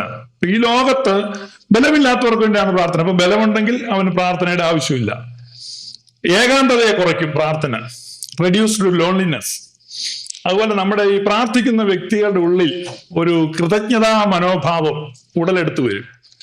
ആത്മനിയന്ത്രണം പ്രാർത്ഥനയുടെ ഒരു പ്രയോജനമാണ്. പിന്നെ ജീവിതത്തിന് കൂടുതൽ അർത്ഥവും ലക്ഷ്യവും ഉണ്ടാവും പ്രാർത്ഥിക്കുന്ന വ്യക്തികളിൽ. പ്രാർത്ഥനയുടെ പ്രയോജനങ്ങളാണ് ഞാൻ പറയുന്നത്. അത് അദ്ദേഹം അടുത്ത സെഷനിൽ കൗണ്ടർ ചെയ്തോളൂ. ഇപ്പൊ സ്ട്രെസ് കുറയും എന്നുള്ളത് പ്രാർത്ഥനയുടെയാണ്, അത് ക്ലിനിക്കലി പ്രൂവൺ ആണ്. ഇപ്പൊ നമ്മൾ ചിന്തിക്കുന്ന എല്ലാ പ്രാർത്ഥനകളും നമ്മൾ ഉദ്ദേശിക്കുന്ന വിധത്തിൽ ഉത്തരം കിട്ടണം, ഇതാണ് പലപ്പോഴും നമ്മൾ പ്രതീക്ഷിക്കുന്നത്. ഒരിക്കലും ഒരു വ്യക്തിയോട് അദ്ദേഹത്തിന്റെ ഗുരു പറഞ്ഞു, നിന്റെ വീടിന്റെ മുമ്പിലുള്ള ആ ഒരു പാറ നീ പോയി ഉന്താൻ പറഞ്ഞു. എല്ലാ ദിവസവും രാവിലെ 1/2 മണിക്കൂറും വൈകുന്നേരം 1/2 മണിക്കൂറും ഉന്താൻ പറഞ്ഞു. ഇവൻ പോയി ഉന്തി. അങ്ങനെ ചില മാസങ്ങൾ ഇവൻ ഉന്തി കഴിഞ്ഞിട്ടും 1 ഇഞ്ച് പോലും ഈ പാറ അനങ്ങിയില്ല. പിന്നെ ഈ ഗുരു തിരിച്ചു വന്നപ്പം ഇവൻ പറഞ്ഞു, ഗുരു ഞാനിങ്ങനെ ഉന്തി 2-3 മാസം ഉന്തി, ഒരനക്കവും ഇല്ല. ഗുരു പറഞ്ഞു, എന്ത് പാറയ്ക്ക്? ഞാൻ പാറ അനങ്ങാനല്ലല്ലോ ഉന്താൻ പറഞ്ഞേ, പിന്നെ നിന്റെ കൈക്ക് ബലം വരാണ്, നീ നോക്കിക്ക് നിന്റെ കൈ ഇപ്പൊ എന്തുമാത്രം ബലമായെന്ന്. അപ്പൊ പർപ്പസ് എന്താണ്? നിന്റെ കൈ ഒന്ന് ബലപ്പെട്ടോട്ടെന്ന് ഓർത്താ ഞാൻ പറഞ്ഞത്, നീ ഉന്താൻ പറഞ്ഞില്ല, പാറ മാറാനാന്ന് നീ ചിന്തിച്ചതാ. അപ്പൊ ഇങ്ങനെയുള്ള തെറ്റിദ്ധാരണകളുടെ അടിസ്ഥാനത്തിലാണ് നമ്മൾ എന്ത് ചെയ്യുന്നത്, വിമർശിക്കുന്നത്. വേറൊരുത്തരോട് പറഞ്ഞു, നല്ല ഓട്ടയുള്ള ബക്കറ്റ് നീ വെള്ളം കോരാൻ പറഞ്ഞു. ഇവൻ വെള്ളം കോരി 10-100 പ്രാവശ്യം കോരിയിട്ടും അവൻ പറഞ്ഞു, ഒരു തുള്ളി വെള്ളം പോലും കിട്ടുന്നില്ലല്ലോ. അപ്പൊ പറഞ്ഞ ആള് പറഞ്ഞു, നോക്ക് ബക്കറ്റ് ക്ലീൻ ആയോ? ശരിയാണല്ലോ. അപ്പൊ തുടങ്ങിയപ്പോൾ ബക്കറ്റ് മുഴുവൻ ചെളിയായിരുന്നു, ഇപ്പൊ നല്ല ക്ലീൻ ആയി. ഇതാ ഇതിന്റെ ഉദ്ദേശം. അപ്പൊ നമ്മൾ പർപ്പസ് ഓഫ് പ്രെയർ നമുക്ക് പലപ്പോഴും പിടികിട്ടുന്നില്ല. അതുകൊണ്ട് നമ്മൾ പ്രെയർ ആവശ്യമില്ല, പ്രെയർ കൊണ്ട് പ്രയോജനമില്ല എന്ന് പറയുന്നതിന്റെ കാരണം അതാണ്. അപ്പൊ prayer changes the person praying. Prayer transform the person praying. പ്രാർത്ഥിക്കുന്ന വ്യക്തിക്കാണ് മാറ്റം വരേണ്ടത്. അപ്പോ കോപം എന്ന് പറയുന്നത് ക്ഷമയായി മാറും പ്രാർത്ഥിക്കുന്ന വ്യക്തിക്ക്. നിരാശ പ്രത്യാശയായിട്ട് രൂപാന്തരപ്പെടും. കൺഫ്യൂഷൻ ക്ലാരിറ്റി ആയിട്ട് മാറും. അവന് ലക്ഷ്യബോധമുണ്ടാകും. ഇത് ഇത്രയേ ഉള്ളൂ. ബലഹീനന് വേണ്ടി അവനാണ് ബലമില്ലാത്തവന്റെ അത്താണിയായിട്ട് പ്രാർത്ഥന. അതുപോലെ മനുഷ്യബന്ധങ്ങളിൽ അർത്ഥപൂർണമായ പുരോഗതി പ്രാർത്ഥിക്കുന്ന വ്യക്തികളുണ്ടാകും. ഇപ്പം സ്നേഹം ഉണ്ടാകുന്നു, കരുണയുണ്ടാകുന്നു, മനസ്സലിവുണ്ടാകുന്നു. ഇതെല്ലാം പ്രാർത്ഥനയുടെ ഒരു പ്രൊഡക്ഷനാണ്. പ്രാർത്ഥിക്കുന്ന വ്യക്തിക്ക് ഈ വ്യത്യാസങ്ങൾ ഉണ്ടാകും. അത് നമുക്ക് വളരെ എവിഡന്റ് ആയിട്ട് മനസ്സിലാകുന്നതാണ്. അതുപോലെ തന്നെ ഒരു പ്രാർത്ഥന ഒരു മോറൽ അക്കൗണ്ടബിലിറ്റിയെ കൊണ്ടുവരും. ധാർമ്മികമായ ഒരു ഉത്തരവാദിത്വം പ്രാർത്ഥിക്കുന്ന വ്യക്തികൾക്കുണ്ടാകും. സത്യസന്ധത. ഇപ്പൊ നിങ്ങൾ ഓർക്കും പ്രാർത്ഥിക്കുന്ന കള്ളന്മാരില്ലേ എന്ന്. അത് കള്ളപ്രാർത്ഥനയാണ്. അത് നേരെ തിരിച്ചു മനസ്സിലാക്കണം. പ്രാർത്ഥിക്കുന്ന കള്ളന്മാരില്ല, കള്ളന്മാരുടെ പ്രാർത്ഥനയാണത്. അപ്പൊ അനുതാപവും ഉത്തരവാദിത്വവും മനസ്സലിവും പ്രാർത്ഥന ഒരു പ്രാർത്ഥിക്കുന്ന വ്യക്തിയിൽ കൾട്ടിവേറ്റ് ചെയ്ത് കൊണ്ടുവരും. ഈ പ്രാർത്ഥനയും മാജിക്കും തമ്മിൽ നമുക്ക് മാറിപ്പോകുന്നുണ്ട്. നമ്മൾ പലപ്പോഴും പ്രാർത്ഥന എന്ന് പറയുമ്പോൾ മാജിക്കെന്നാ ചിന്തിക്കുന്നേ. അതുകൊണ്ടാണ് പലപ്പോഴും ഇപ്പൊ അദ്ദേഹം തന്നെ അദ്ദേഹത്തിന്റെ അവതരണത്തെ കൗണ്ടർ ചെയ്യേണ്ട സമയമില്ല. ഇത് നമ്മൾ മുകളിൽ നിന്ന് ചാടാവോ എന്ന് ചോദിക്കാം. അപ്പൊ അദ്ദേഹം എന്നോട് ചോദിച്ചു, പാസ്റ്റർ ചാടുവോ മുകളിൽ നിന്ന് എന്ന് പറഞ്ഞാൽ he himself identify with Satan എന്നുള്ളതാണ്. സാത്താൻ ചോദിക്കുന്ന പോലെ ചോദിക്കണം. കാരണം മാജിക്കാണ് പ്രാർത്ഥനയെന്ന് നമ്മൾ ചിന്തിക്കുകയാണ്. അപ്പൊ പ്രാർത്ഥനയും മാജിക്കും രണ്ടാണ്. അപ്പം നമ്മൾ എന്തെങ്കിലും പ്രാർത്ഥിച്ചു കഴിയുമ്പോൾ ഞാൻ ചോദിക്കുന്നത് ദൈവം ഇങ്ങോട്ട് തരണം അതല്ല. പ്രാർത്ഥന എന്ന് പറഞ്ഞാൽ prayer is relational, it is not mechanical. ഇപ്പൊ പ്രാർത്ഥന നമ്മൾ യാന്ത്രികമായിട്ട് ഈ ആദ്യം ഞാൻ പറഞ്ഞ ഉദാഹരണം പോലെ നമ്മൾ അങ്ങോട്ട് ഡോളർ ഇടുമ്പോൾ കൊക്കോകോള ഇങ്ങോട്ട് ചാടുന്നു. ഇങ്ങനെ ഒരു വെൻഡിങ് മെഷീൻ എവിടെയോ വെച്ചിട്ടുണ്ട്. ആ വെൻഡിങ് മെഷീൻ കണ്ടെത്തുക. പണ്ട് നമ്മുടെ കുട്ടിക്കാലത്ത് ഞാൻ കേട്ട കഥയാണ്. പിന്നെ എന്തോ ഒരു നീലക്കൊടുവേലി കണ്ടുപിടിക്കുക. നീലക്കൊടുവേലി എവിടെയോ ഉണ്ട്. ഉപ്പന്റെ കൂട്ടിച്ചെന്ന് ഉപ്പനിട്ട് വെച്ചിരിക്കുന്ന മുട്ട നമ്മൾ പുഴുങ്ങണം. പുഴുങ്ങിയിട്ട് തിരിച്ചുകൊണ്ട് വെക്കണം. അപ്പൊ പുഴുങ്ങിയ മുട്ടയാകുമ്പോൾ ഇത് വിരിയത്തില്ല. അപ്പൊ ഉപ്പൻ എന്ത് ചെയ്യും? ഉപ്പൻ പോയി നീലക്കൊടുവേലി കൊണ്ടുവരും. അപ്പോൾ ആ നീലക്കൊടുവേലി എടുക്കണം. അപ്പൊ എന്റെ കുട്ടിക്കാലത്തെ ചൈൽഡ്ഹുഡ് ഫാന്റസിയിലായിരുന്നു ഉപ്പന്റെ കൂട്ടിൽ കയറി മുട്ട എടുക്കണം എന്നൊക്കെ ഞാൻ ചിന്തിച്ചിട്ടുണ്ട്. അപ്പൊ ഇത്തരത്തിലുള്ള കിഴവിക്കഥകളിൽ നിന്നും കുട്ടിക്കഥകളിൽ നിന്നും ഒക്കെ നമുക്ക് കിട്ടിയിട്ടുള്ള ഒരു ധാരണയാണ് പ്രാർത്ഥനയെ കുറിച്ചുള്ളത്. അത്തരം ധാരണകൾ മുതിർന്നു കഴിയുമ്പോൾ യാഥാർത്ഥ്യമല്ലെന്ന് മനസ്സിലാകുമ്പോൾ നമുക്ക് നിരാശ ഉണ്ടാകും. ചിലര് സ്വതന്ത്ര ചിന്തകരായിട്ട് പറയും, ചിലര് നിരീശ്വരവാദികളായി മാറും, ചിലര് വിരക്തരായി മാറും, ചിലര് ദൈവത്തോട് പിണങ്ങും, ചിലര് ഡിപ്രഷനിൽ പോവും. ഇത് കുട്ടിക്കാലത്തെ ഫാന്റസികളും കുട്ടിക്കാലത്തെ കഥകളും വിട്ട് നമ്മൾ മുതിരണം. നാം ശിശുവായിരുന്നപ്പോൾ ശിശുവിനെ പോലെ ചിന്തിച്ചു, ശിശുവിനെ പോലെ നിരൂപിച്ചു. മുതിർന്ന ശേഷമോ ഞാൻ ശിശുവിനുള്ളത് ത്യജിച്ചു കളഞ്ഞു. ഇപ്പൊ പുരുഷപ്രായത്തിലേക്ക് എത്തുക, അതാണ് ക്രിസ്ത്യാനിറ്റിയുടെ ഏറ്റവും വലിയ പർപ്പസ്. അത് എഫേസ്യ ലേഖനം 4-ാം അധ്യായത്തിൽ പൗലോസ് അപ്പോസ്തലൻ പറയുന്നതാണ്. പ്രായത്തിന്റെ അളവായ പുരുഷത്വം പ്രാപിക്കുവോളം. അപ്പൊ പ്രായത്തിന്റെ അളവായ പുരുഷത്വം പ്രാപിക്കുന്ന ഒരു വിധത്തിലേക്ക്, അതാണ് ക്രിസ്ത്യൻ മച്യൂരിറ്റി എന്ന് ഞങ്ങൾ പറയുന്ന. ആ മച്യൂരിറ്റിയിലേക്ക് വളരുവാനുള്ള ബാലപാഠങ്ങൾ, അതിനെയാണ് എലമെന്ററി ലെസൺസ് എന്ന് പറയുന്നത്. അപ്പൊ ആ എലമെന്ററി ലെസൺസിന്റെ ഭാഗമായിട്ട് ഒരു ചൈൽഡിന്റെ ഗ്രോത്തിൽ അവൻ ചെറുപ്പത്തിൽ ഇങ്ങനത്തെ കഥകളൊക്കെ കേട്ടിട്ടുണ്ടായിരിക്കും. വളർന്നു കഴിയുമ്പോഴും അങ്ങനത്തെ പിടിവാശി വെച്ചുകൊണ്ടിരിക്കുക. കുട്ടിക്കാലത്ത് ക്രിസ്തുമസ് അപ്പൂപ്പൻ വരുന്നു എന്ന് പറയും. അപ്പൊ ഈ ചൈൽഡ്ഹുഡിൽ ഇവൻ ഈ ക്രിസ്തുമസ് അപ്പൂപ്പൻ വരുന്നു, മഞ്ഞ് വണ്ടിയാൽ വരുന്നു, അങ്ങ് മഞ്ഞിന്റെ ദേശത്ത് നിന്ന് തെന്നു വണ്ടിയാൽ വരുന്നു, മാൻ വലിക്കുന്ന വണ്ടി, ഇത് ഇവന്റെ ചൈൽഡ്ഹുഡ് ഫാന്റസിയാണ്. വളർന്നു കഴിയുമ്പോൾ മനസ്സിലാവും ക്രിസ്തുമസ് അപ്പൂ അത് അപ്പുറത്തെ വീട്ടിലെ കുട്ടമ്മച്ചേട്ടനാണ് ഈ വേഷം കെട്ടി വന്നത്. അത് മുതിരുന്നാണ്. It's a growth, part of growth. അപ്പൊ വളർന്നു കഴിഞ്ഞിട്ട് എന്താണ് പ്രാർത്ഥന എന്ന് മനസ്സിലാക്കുക. കുഞ്ഞുനാളിൽ കേട്ടത് അല്ല പ്രാർത്ഥന. അപ്പോ അത്തരത്തിലുള്ള മാജിക് കഥകള്, മാജിക്കല്ല. പ്രാർത്ഥന എന്ന് പറഞ്ഞാൽ അത് സയന്റിഫിക് ആയിട്ട് വിശകലനം ചെയ്യുക ചില ആളുകൾ. അപ്പം പ്രാർത്ഥനയെ സയന്റിഫിക് ആയിട്ട് വിമർശനം ചെയ്യുമ്പോൾ ഈ സയൻസ്, ശാസ്ത്രചിന്തയ്ക്ക് വിശ്വാസികളെല്ലാം എതിരാണ്. ഒരസംഷനാണ്. പിന്നെ ഏതെങ്കിലും തരത്തിൽ ദൈവം ഉണ്ടെന്ന് വിശ്വസിക്കുന്ന ആളുകൾ, അല്ലെ പ്രാർത്ഥിക്കുന്ന ആളുകൾ, ഇവരെല്ലാം ശാസ്ത്രത്തിനെതിരാണ്. അങ്ങനെയല്ല.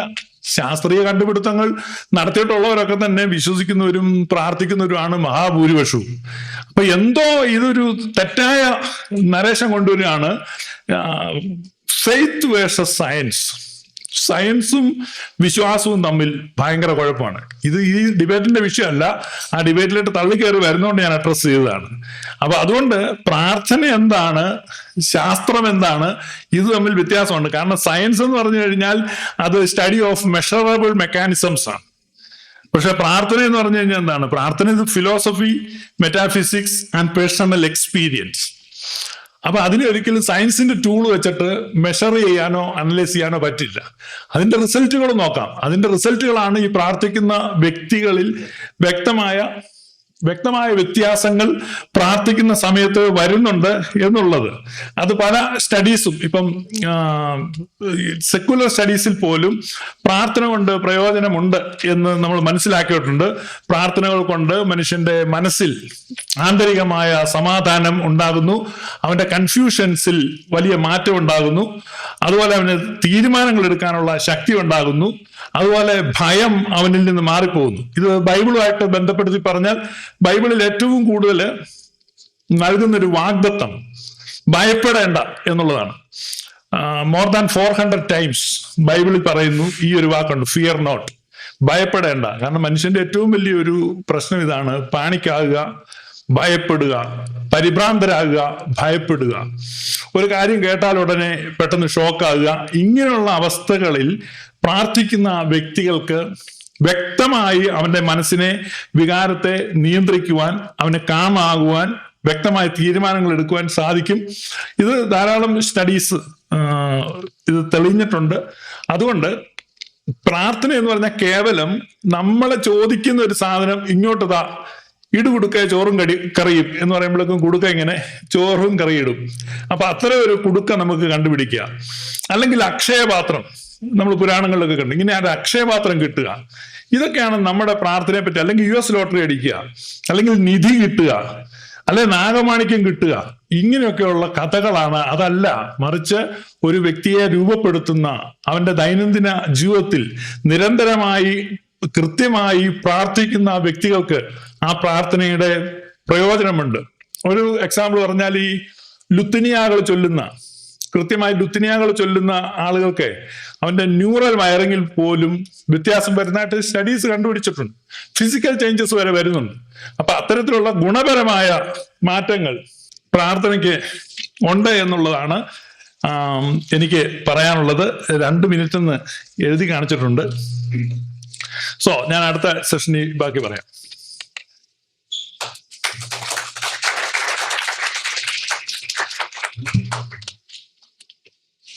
നന്ദി പാസ്റ്റർ ഷിബു. ഇരു സംവാദകരുടെയും വിഷയാവതരണം അവസാനിച്ചിരിക്കുകയാണ്. ഇനിയും റിബട്ടൽ റൗണ്ട് ആണ്. First rebuttal round 10 minutes.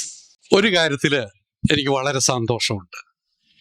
ഞാനിവിടെ ഉന്നയിച്ച ആർഗ്യുമെന്റ് പാസ്റ്റർ ഒറ്റ വാക്കിൽ അത് അക്സെപ്റ്റ് ചെയ്തെന്നുള്ളത്. പ്രാർത്ഥന കേൾക്കാൻ ഒരു ദൈവം ആകാശത്ത് ഇരിപ്പില്ല എന്നും നിങ്ങൾ എന്ത് പ്രാർത്ഥിച്ചാലും അത് നടക്കില്ല എന്നുമായിരുന്നു ഞാൻ പറഞ്ഞതിൻ്റെ ആകത്തുക. പാസ്റ്റർ തുടങ്ങിയതും അത് അംഗീകരിച്ചുകൊണ്ടാണ്. പാസ്റ്റർ ഉപയോഗിച്ച വാക്ക് there is no cosmic divine vending machine, മുകളിൽ ഇരിപ്പില്ല. അത് തന്നെയാണ് ഞാനും പറയുന്നത്.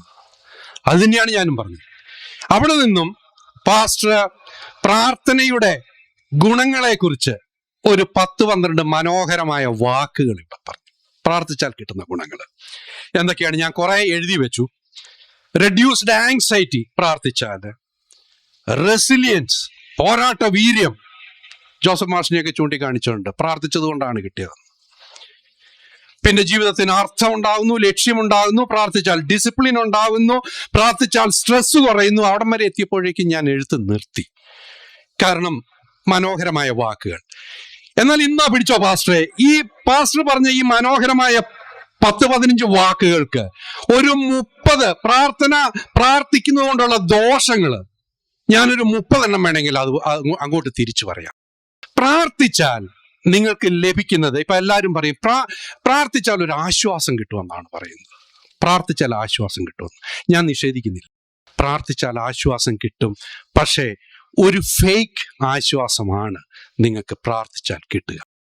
അതായത് വിശക്കുന്ന ഒരാൾക്ക് ഒരു 100 രൂപയുടെ കള്ളനോട്ട് കിട്ടിയാൽ, കള്ളനോട്ടാണെന്ന് അയാൾ അറിയുന്നില്ല എങ്കിൽ, ഒരു 100 രൂപ കിട്ടുമ്പോൾ വിശക്കുന്ന ഒരു മനുഷ്യന് ആശ്വാസം കിട്ടും. കാരണം അയാൾ ധരിക്കുന്നത് ഈ 100 രൂപയും കൊണ്ട് ഹോട്ടലിൽ പോയാൽ ഭക്ഷണം വാങ്ങി കഴിക്കാമെന്നാണ്, ഒരു ആശ്വാസം കിട്ടും. പക്ഷേ അയാൾക്ക് കിട്ടിയിരിക്കുന്നത് ആ കള്ളനോട്ടാണെങ്കിൽ അയാൾ ഹോട്ടലിൽ പോകുന്നിടം വരെ ഈ ആശ്വാസവും. ഭക്ഷണം കിട്ടില്ല എന്ന് മാത്രമല്ല, പോലീസ് പിടിച്ച് ജയിലിലും കൊണ്ടുപോകും. അപ്പോൾ ഇങ്ങനെയുള്ള ഒരു ടെമ്പററി ആയിട്ടുള്ള ഒരു ആശ്വാസമാണ് പ്രാർത്ഥിക്കുന്നവന് ലഭിക്കുക. പെർമനന്റ് ആയിട്ടുള്ള നിങ്ങളുടെ പ്രശ്നങ്ങളെ പ്രാർത്ഥന സോൾവ് ചെയ്യില്ല. ഏതൊരു പ്രശ്നത്തിനും ഒരു സൊല്യൂഷൻ ഉണ്ടാവും. അത് നിങ്ങൾ തന്നെ കണ്ടെത്തണം. നിങ്ങളുടെ സാമ്പത്തിക പ്രശ്നങ്ങളാണെങ്കിൽ, നിങ്ങളുടെ കുടുംബജീവിതത്തിലെ പ്രശ്നങ്ങളാണെങ്കിൽ, അല്ലെങ്കിൽ നിങ്ങൾക്ക് ജോലിയിലെ പ്രശ്നങ്ങളാണെങ്കിൽ, എവിടെയാണെങ്കിലും ആ പ്രശ്നത്തിനൊരു സൊല്യൂഷൻ നിങ്ങൾക്ക് കണ്ടെത്താൻ കഴിയും. അത് കണ്ടെത്തുക എന്നല്ലാതെ പ്രാർത്ഥിച്ചാൽ ലഭിക്കുന്ന ടെമ്പററി ആയിട്ടുള്ള ആശ്വാസം നിങ്ങളുടെ പ്രശ്നങ്ങളെ സോൾവ് ചെയ്യില്ല. എന്നാൽ പ്രാർത്ഥന കൊണ്ട് ദോഷങ്ങളുമുണ്ട്. എന്താണെന്നറിയാവോ? നിങ്ങൾ പ്രാർത്ഥിക്കുമ്പോൾ ഒരു ദൈവം, ഒരു അദൃശ്യ ശക്തി നിങ്ങളുടെ പ്രാർത്ഥന സാധിച്ചു തരും എന്ന ഒരു ആശ്രയ ബോധം നിങ്ങളിൽ ഉണ്ടാകുമ്പോൾ, നിങ്ങൾ ചെയ്യേണ്ട പ്രവൃത്തികളിൽ പോലും അത് വേണ്ട വിധം പ്രവർത്തിക്കാതെ നിങ്ങളെ ഉദാസീനരാക്കുന്ന ഒരു പ്രശ്നം അവിടെ ഉണ്ടാകും. കാരണം നിങ്ങൾ കരുതി വെച്ചിരിക്കുന്ന ദൈവം ആകാശത്തുണ്ട്, ദൈവം നിങ്ങളുടെ കാര്യങ്ങൾ സാധിച്ചു തരും എന്ന് നിങ്ങൾ അടിയുറച്ച് വിശ്വസിക്കുമ്പോൾ ആ ആശ്രയ ബോധം നിങ്ങളിൽ ഉണ്ടാക്കുകയും ആ ആശ്രയ ബോധം നിങ്ങളെ ഉദാസീനരാക്കുകയും ചെയ്യും. ഇനി അത് മാത്രമല്ല, പ്രാർത്ഥിച്ചിട്ട് നിങ്ങൾക്കത് ഫലിക്കുന്നില്ല എങ്കിൽ, ഇപ്പൊ നിങ്ങൾ പ്രാർത്ഥിച്ചാൽ ഫലിക്കുമെങ്കിൽ എല്ലാം ലഭിക്കട്ടെ എന്നൊരു ഒറ്റ പ്രാർത്ഥന പ്രാർത്ഥിച്ചാൽ മതി. ജീവിതകാലം മുഴുവൻ പ്രാർത്ഥിച്ചുകൊണ്ടിരിക്കേണ്ട. നിങ്ങൾ ജീവിതകാലം മുഴുവൻ പ്രാർത്ഥിക്കുന്നതും നടക്കാത്തത് കൊണ്ടാണ്. അല്ലെങ്കിൽ നിങ്ങൾ പിന്നെ ഇങ്ങനെ നിരന്തരം പള്ളിയിൽ പോയി അമ്പലങ്ങളിൽ പോയി നിരന്തരം പ്രാർത്ഥിച്ചുകൊണ്ടിരിക്കുന്ന ഒറ്റ പ്രാർത്ഥനയോടെ നിങ്ങളുടെ എല്ലാ പ്രശ്നങ്ങളും തീരും. പ്രാർത്ഥിച്ചാൽ നിങ്ങൾക്കറിയാം, ഞാൻ നേരത്തെ പറഞ്ഞതുപോലെ ഇൻഹെറന്റ് ആയിട്ടുള്ള സഹജവും സാധ്യവുമായി പ്രാർത്ഥിച്ചില്ലേലും നടക്കുന്ന കാര്യങ്ങൾ മാത്രമാണ് ഒരു വിശ്വാസിയുടെ ജീവിതത്തിൽ സാധിക്കുന്നത്. നിങ്ങളുടെ പ്രാർത്ഥനകൾ 99% ഫലിക്കുന്നില്ല എന്ന് നിങ്ങൾ ഓർക്കണം. നിങ്ങൾ അങ്ങനെ പ്രാർത്ഥിച്ചിട്ട് ഫലിക്കാതെ വരുമ്പോഴുള്ള ദോഷങ്ങൾ, ഇപ്പം അതിന്റെ ഗുണങ്ങൾ, ആങ്സൈറ്റി, സ്ട്രെസ് ഇതൊക്കെ കുറയുന്നതിനെ കുറിച്ചൊക്കെ പാസ്റ്റർ ഇവിടെ അതിന്റെ ഗുണങ്ങളെ കുറിച്ച് പറഞ്ഞു. പ്രാർത്ഥിക്കുമ്പോൾ നിങ്ങളിൽ ഉണ്ടാക്കുന്ന ഈ പരാശ്രയ ബോധം നിങ്ങളെ ഉദാസീനരാക്കുന്ന പ്രശ്നം മാത്രമല്ല, നിങ്ങളുടെ പ്രാർത്ഥന ഫലിക്കാതെ വരുമ്പോൾ അത് നിങ്ങളിൽ നിരാശയുണ്ടാക്കും, അത് നിങ്ങളിൽ മാനസിക സമ്മർദ്ദം ഉണ്ടാക്കും, അത് നിങ്ങളെ വിഷാദ രോഗത്തിന് പോലും അടിമയാക്കാം. ഇനിയും അതും മാത്രമല്ല പ്രശ്നം, അവിടെയും തീരുന്നില്ല. നിങ്ങൾ പ്രാർത്ഥിച്ചിട്ട് ഫലിക്കാതെ വരുമ്പോൾ നിങ്ങൾ പൊതുവെ കരുതുക നിങ്ങളുടെ എന്തെങ്കിലും കുറ്റങ്ങൾക്കോ കുറവുകൾക്കോ ഉള്ള ഒരു ദൈവശിക്ഷയാണ്. പലരും അങ്ങനെ കരുതുന്ന ആളുകളെ ഞാൻ നേരിട്ട് കണ്ടിട്ടുണ്ട് എൻ്റെ വിശ്വാസി സുഹൃത്തുക്കളിൽ. ദൈവം ശിക്ഷിച്ചതാണെന്നാണ് കരുതുന്നത്. അതുകൊണ്ടാണ് പ്രാർത്ഥിക്കുന്നത് കിട്ടാത്തതെന്നാണ്. അത് നിങ്ങളിൽ ഉണ്ടാക്കുന്ന ഒരു ഗിൽറ്റ് ഫീലിംഗ് ഉണ്ട്. നിങ്ങൾക്ക് ഉണ്ടാക്കുന്ന ഒരു ഗിൽറ്റ് ഫീലിംഗ് ഉണ്ടാണ്. ഞാനെന്തോ തെറ്റ് ചെയ്തു, എൻ്റെ തെറ്റുകൾക്കുള്ള, എൻ്റെ കുറവുകൾക്കുള്ള ദൈവത്തിന്റെ ശിക്ഷയാണ് എനിക്കിത് സംഭവിക്കുന്നത് എന്നുണ്ടാക്കുന്നത്. അപ്പം പ്രാർത്ഥിച്ചാൽ സ്ട്രെസ് കുറയും, പ്രാർത്ഥിച്ചാൽ ആങ്സൈറ്റി കുറയും, പ്രാർത്ഥിച്ചാൽ ആശ്വാസം കിട്ടും, പ്രാർത്ഥിച്ചാൽ എന്നൊക്കെ പറഞ്ഞാൽ അതിന്റെ ഗുണങ്ങളൊക്കെ മനോഹരമായിട്ട് കുറെ മനോഹരമായ വാക്കുകൾ ഉപയോഗിച്ചുകൊണ്ട് പറയാം. പക്ഷെ യാഥാർത്ഥ്യം എന്താണ്? പ്രാർത്ഥിച്ചിട്ടും നിങ്ങൾക്ക് കാര്യങ്ങൾ നടക്കാതെ വരുമ്പോൾ നിങ്ങളെ നിരാശയിലും നിങ്ങളെ മാനസിക സമ്മർദ്ദത്തിലും നിങ്ങളെ വിഷാദത്തിനും അടിമയാക്കുകയാണ് ചെയ്യുന്നത്. ഇനി ഇവിടെ പാസ്റ്റർ പറഞ്ഞ ആ ഒരു പോയിന്റിലേക്ക് ഞാനൊന്ന് തിരിച്ചു പറയാം. പാസ്റ്റർ പറഞ്ഞു പ്രാർത്ഥനയെ നമ്മൾ മനസ്സിലാക്കാത്തത് കൊണ്ടാണ് വിശ്വാസികൾ കരുതി വെച്ചിരിക്കുന്ന എന്തോ ഡിവൈൻ കോസ്മിക് പവർ അവിടുന്ന് ഇട്ട് തരും, അങ്ങനത്തെ ഒരു വെൻഡിങ് മെഷീൻ അല്ല ദൈവം, അങ്ങനെയല്ല, അതല്ല ഉദ്ദേശിക്കുന്നത്, മറിച്ച് മറ്റ് സൈക്കോളജിക്കലൊക്കെ ആയിട്ടുള്ള നമ്മുടെ ഗുണങ്ങളെ കുറിച്ചൊക്കെയാണ്, പ്രാർത്ഥിച്ചാൽ കിട്ടുന്നതിനെ കുറിച്ചാണെന്ന് പാസ്റ്റർ പറയുണ്ടായി. ഇവിടെ ഞാൻ 1-2 കാര്യങ്ങൾ, പാസ്റ്റർ ഒരു ക്രിസ്ത്യൻ പാസ്റ്റർ ആയതുകൊണ്ട് ചോദിക്കട്ടെ. അങ്ങനെയാണെങ്കിൽ, അങ്ങനെ ഒരു കോസ്മിക് ഡിവൈൻ വെൻഡിങ് മെഷീൻ അല്ല ദൈവം, അങ്ങനെ മുകളിൽ ഇരിപ്പില്ല, നിങ്ങൾ പ്രാർത്ഥിച്ചാൽ ഒന്നും നടക്കില്ല എന്ന് ഞാൻ പറഞ്ഞ പോയിന്റ് തന്നെയാണ് പാസ്റ്റർ അംഗീകരിച്ചുകൊണ്ട് പറഞ്ഞത്. അങ്ങനെയാണെങ്കിൽ ഒരു കാര്യം ചോദിക്കട്ടെ. മത്തായിയുടെ സുവിശേഷം 2-ാം അധ്യായം 17 മുതൽ 20 വരെയുള്ള വാക്യങ്ങളിൽ യേശു പറയുന്നു, ഒരു കടുകുമണിയോളം വിശ്വാസമുണ്ടെങ്കിൽ ഈ മലയോട് മാറി കടലിൽ ചെന്ന് വീഴുക എന്ന് പറഞ്ഞാൽ അത് ചെയ്യുമെന്നല്ലേ? എന്തുകൊണ്ടാവാം യേശു ഇങ്ങനെ പറഞ്ഞു? ഈ പോയിന്റ് ഞാൻ ആദ്യം പറഞ്ഞിരുന്നു. ഇനി മറ്റൊന്ന്, മത്തായിയുടെ തന്നെ സുവിശേഷത്തിൽ 3-ാം അധ്യായം 18-ാം വാക്യം, ഭൂമിയിൽ നിങ്ങൾ യോജിച്ച് ചോദിക്കുന്ന ഏത് കാര്യവും സ്വർഗസ്ഥനായ പിതാവ് നിറവേറ്റിത്തരും. 2-3 പേർ എന്റെ നാമത്തിൽ എവിടെ കൂടിയിരിക്കുന്നവോ അവരുടെ മധ്യേ ഞാൻ ഉണ്ടാവും. എന്തിനാണ് യേശു അങ്ങനെ പറഞ്ഞത്?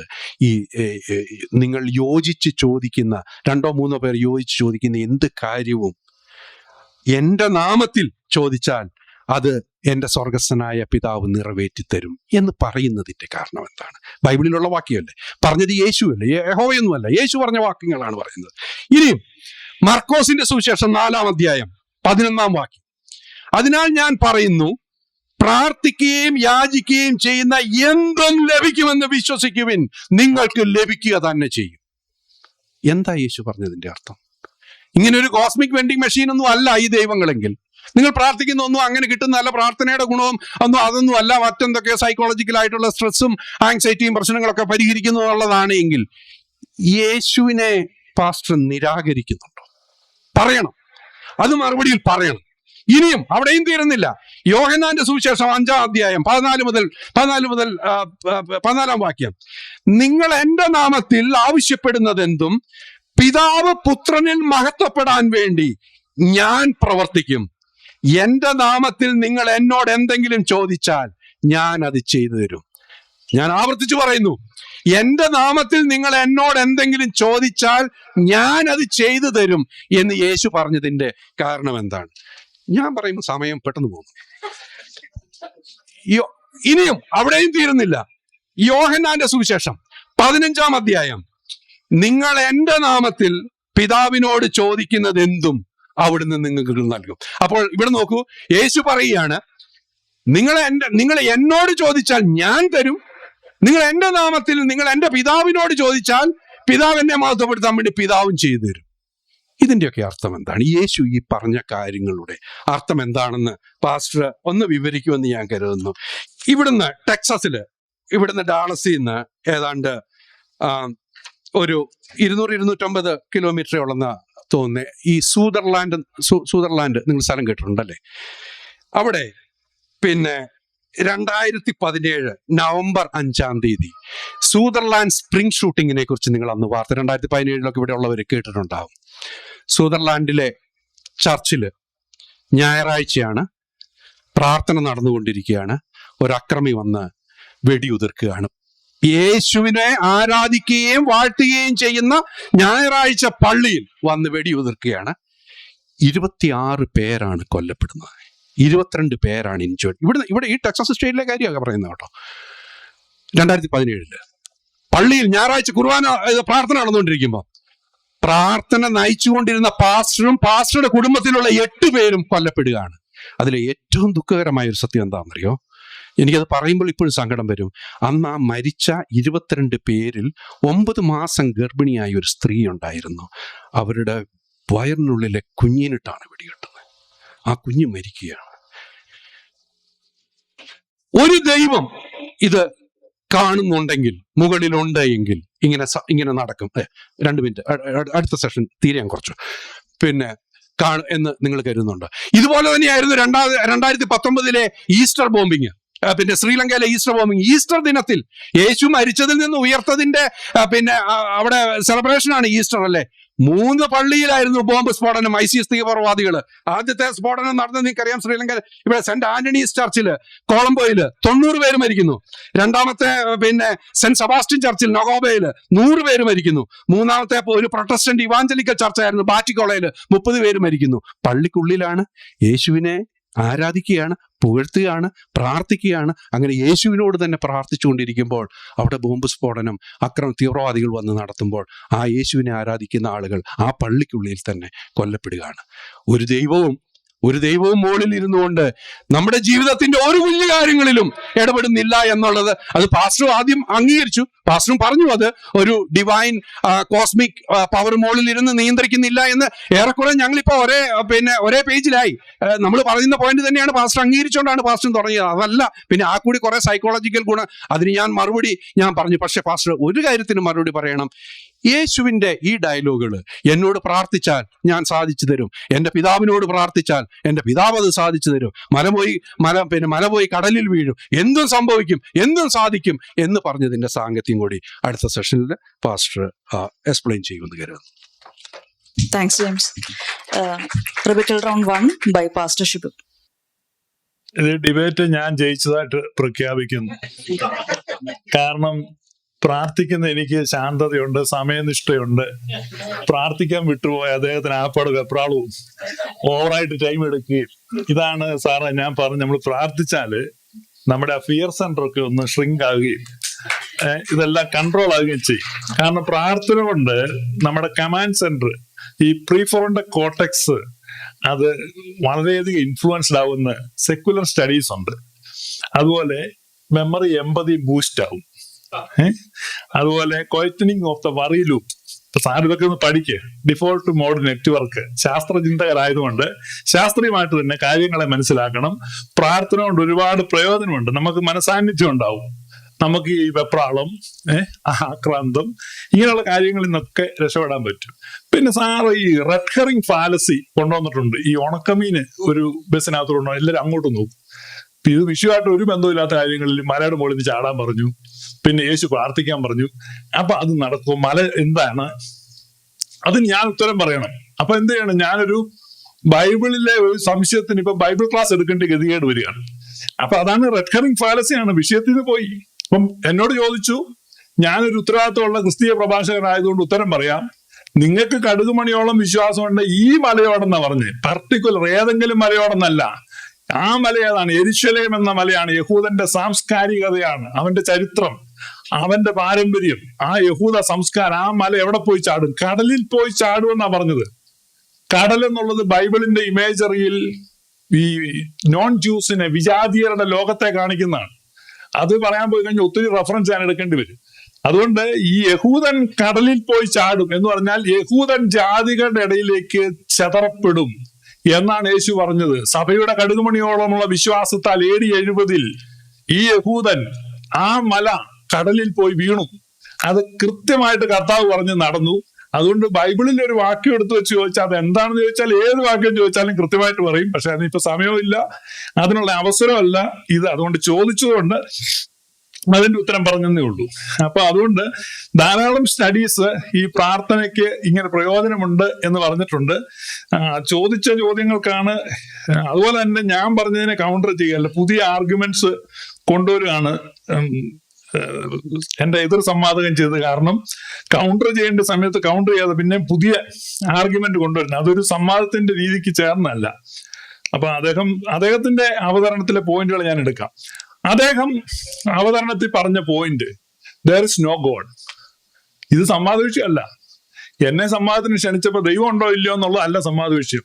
അപ്പൊ സംവാദത്തിന് പറയാത്തൊരു വിഷയമാണ് അദ്ദേഹം കൊണ്ടുവരുന്നത്. അപ്പൊ ഞാൻ എങ്ങനെ അതിന് കൗണ്ടർ ചെയ്യുന്നത്? അപ്പം വിഷയം മാറിപ്പോ. പിന്നെ നമ്മൾ വേറെ വഴിക്ക് പോകും. പിന്നെയാണ് അദ്ദേഹം ഈ കടുകുമണിയോളം വിശ്വാസം ഉണ്ട് 2 പ്രാവശ്യം പറഞ്ഞു. ആദ്യം പറഞ്ഞു, പിന്നെ രണ്ടാമതും പറഞ്ഞു. പിന്നെ പിതാവേ ഈ പാനപാത്രം കഴിയുമെങ്കിൽ നീങ്ങിപ്പോകണമേ എന്ന് യേശു പ്രാർത്ഥിച്ചു. യേശുവിന്റെ പ്രാർത്ഥനയ്ക്ക് ഉത്തരം കിട്ടിയില്ല. അപ്പൊ യേശു പ്രാർത്ഥിച്ചിട്ട് ഉത്തരം കിട്ടിയില്ലെങ്കിൽ പിന്നെ നമ്മൾ പ്രാർത്ഥിച്ച ഉത്തരം കിട്ടുമോ?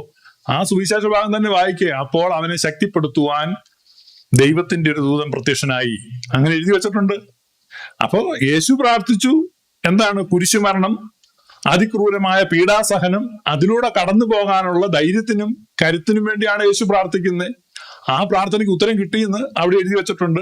ഇനി അത് എന്റെ ഒരു ദുർവ്യാഖ്യാനമാണെന്ന് അങ്ങേക്ക് തോന്നുന്നെങ്കിൽ ഉത്തരം കിട്ടിയെന്ന് ബൈബിളിൽ എബ്രായ ലേഖനം 5-ാം അധ്യായം 7-ാം വാക്യത്തിൽ എഴുതിയിട്ടുണ്ട്. യേശു തന്റെ ഐഹിക ജീവകാലത്ത് കണ്ണുനീരോടും അപേക്ഷയോടും പ്രാർത്ഥനയും അഭയാചനയും കഴിക്കുകയും അവന്റെ ഭയഭക്തി നിമിത്തം ഉത്തരം ലഭിക്കുകയും ചെയ്തു. യേശു തന്റെ ജീവകാലത്ത് കണ്ണുനീരോടെ പ്രാർത്ഥിച്ചത് ഗെത്സമനെ തോട്ടത്തിലാണ്.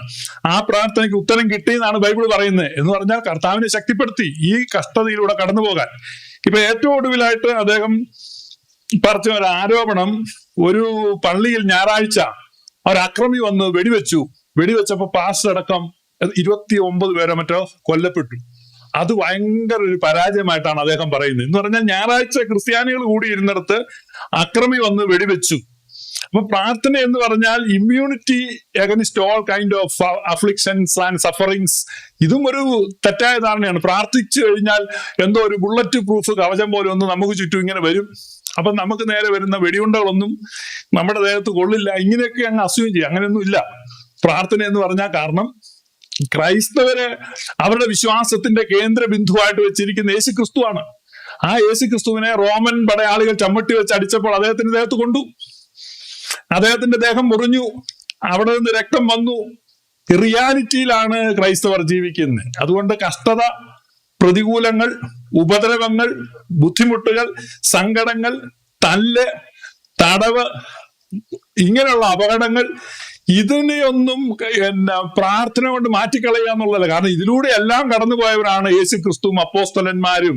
എന്ന് പറഞ്ഞാൽ ആ ഒരു കഷ്ടതയുടെ തീച്ചൂളയുടെ പോയിട്ട് അതിന്റെ ഫൗണ്ടേഷനാണ് ക്രിസ്ത്യൻ ചർച്ചും ക്രിസ്ത്യൻ ഫിലോസഫിയും ബിൽഡ് ചെയ്തിരിക്കുന്നത്. നിങ്ങൾ അവിടെ ഇരുന്ന് വർത്താനം പറയരുത് കേട്ടോ, വളരെ ബുദ്ധിമുട്ടാണ്. വിളിച്ചു വരുത്തി ഡിബേറ്റിന് ഇരുത്തിയിട്ട് നിങ്ങൾ ഇവിടെ വർത്താനം പറയരുത്, പുറത്തുപോയി നിൽക്കേ.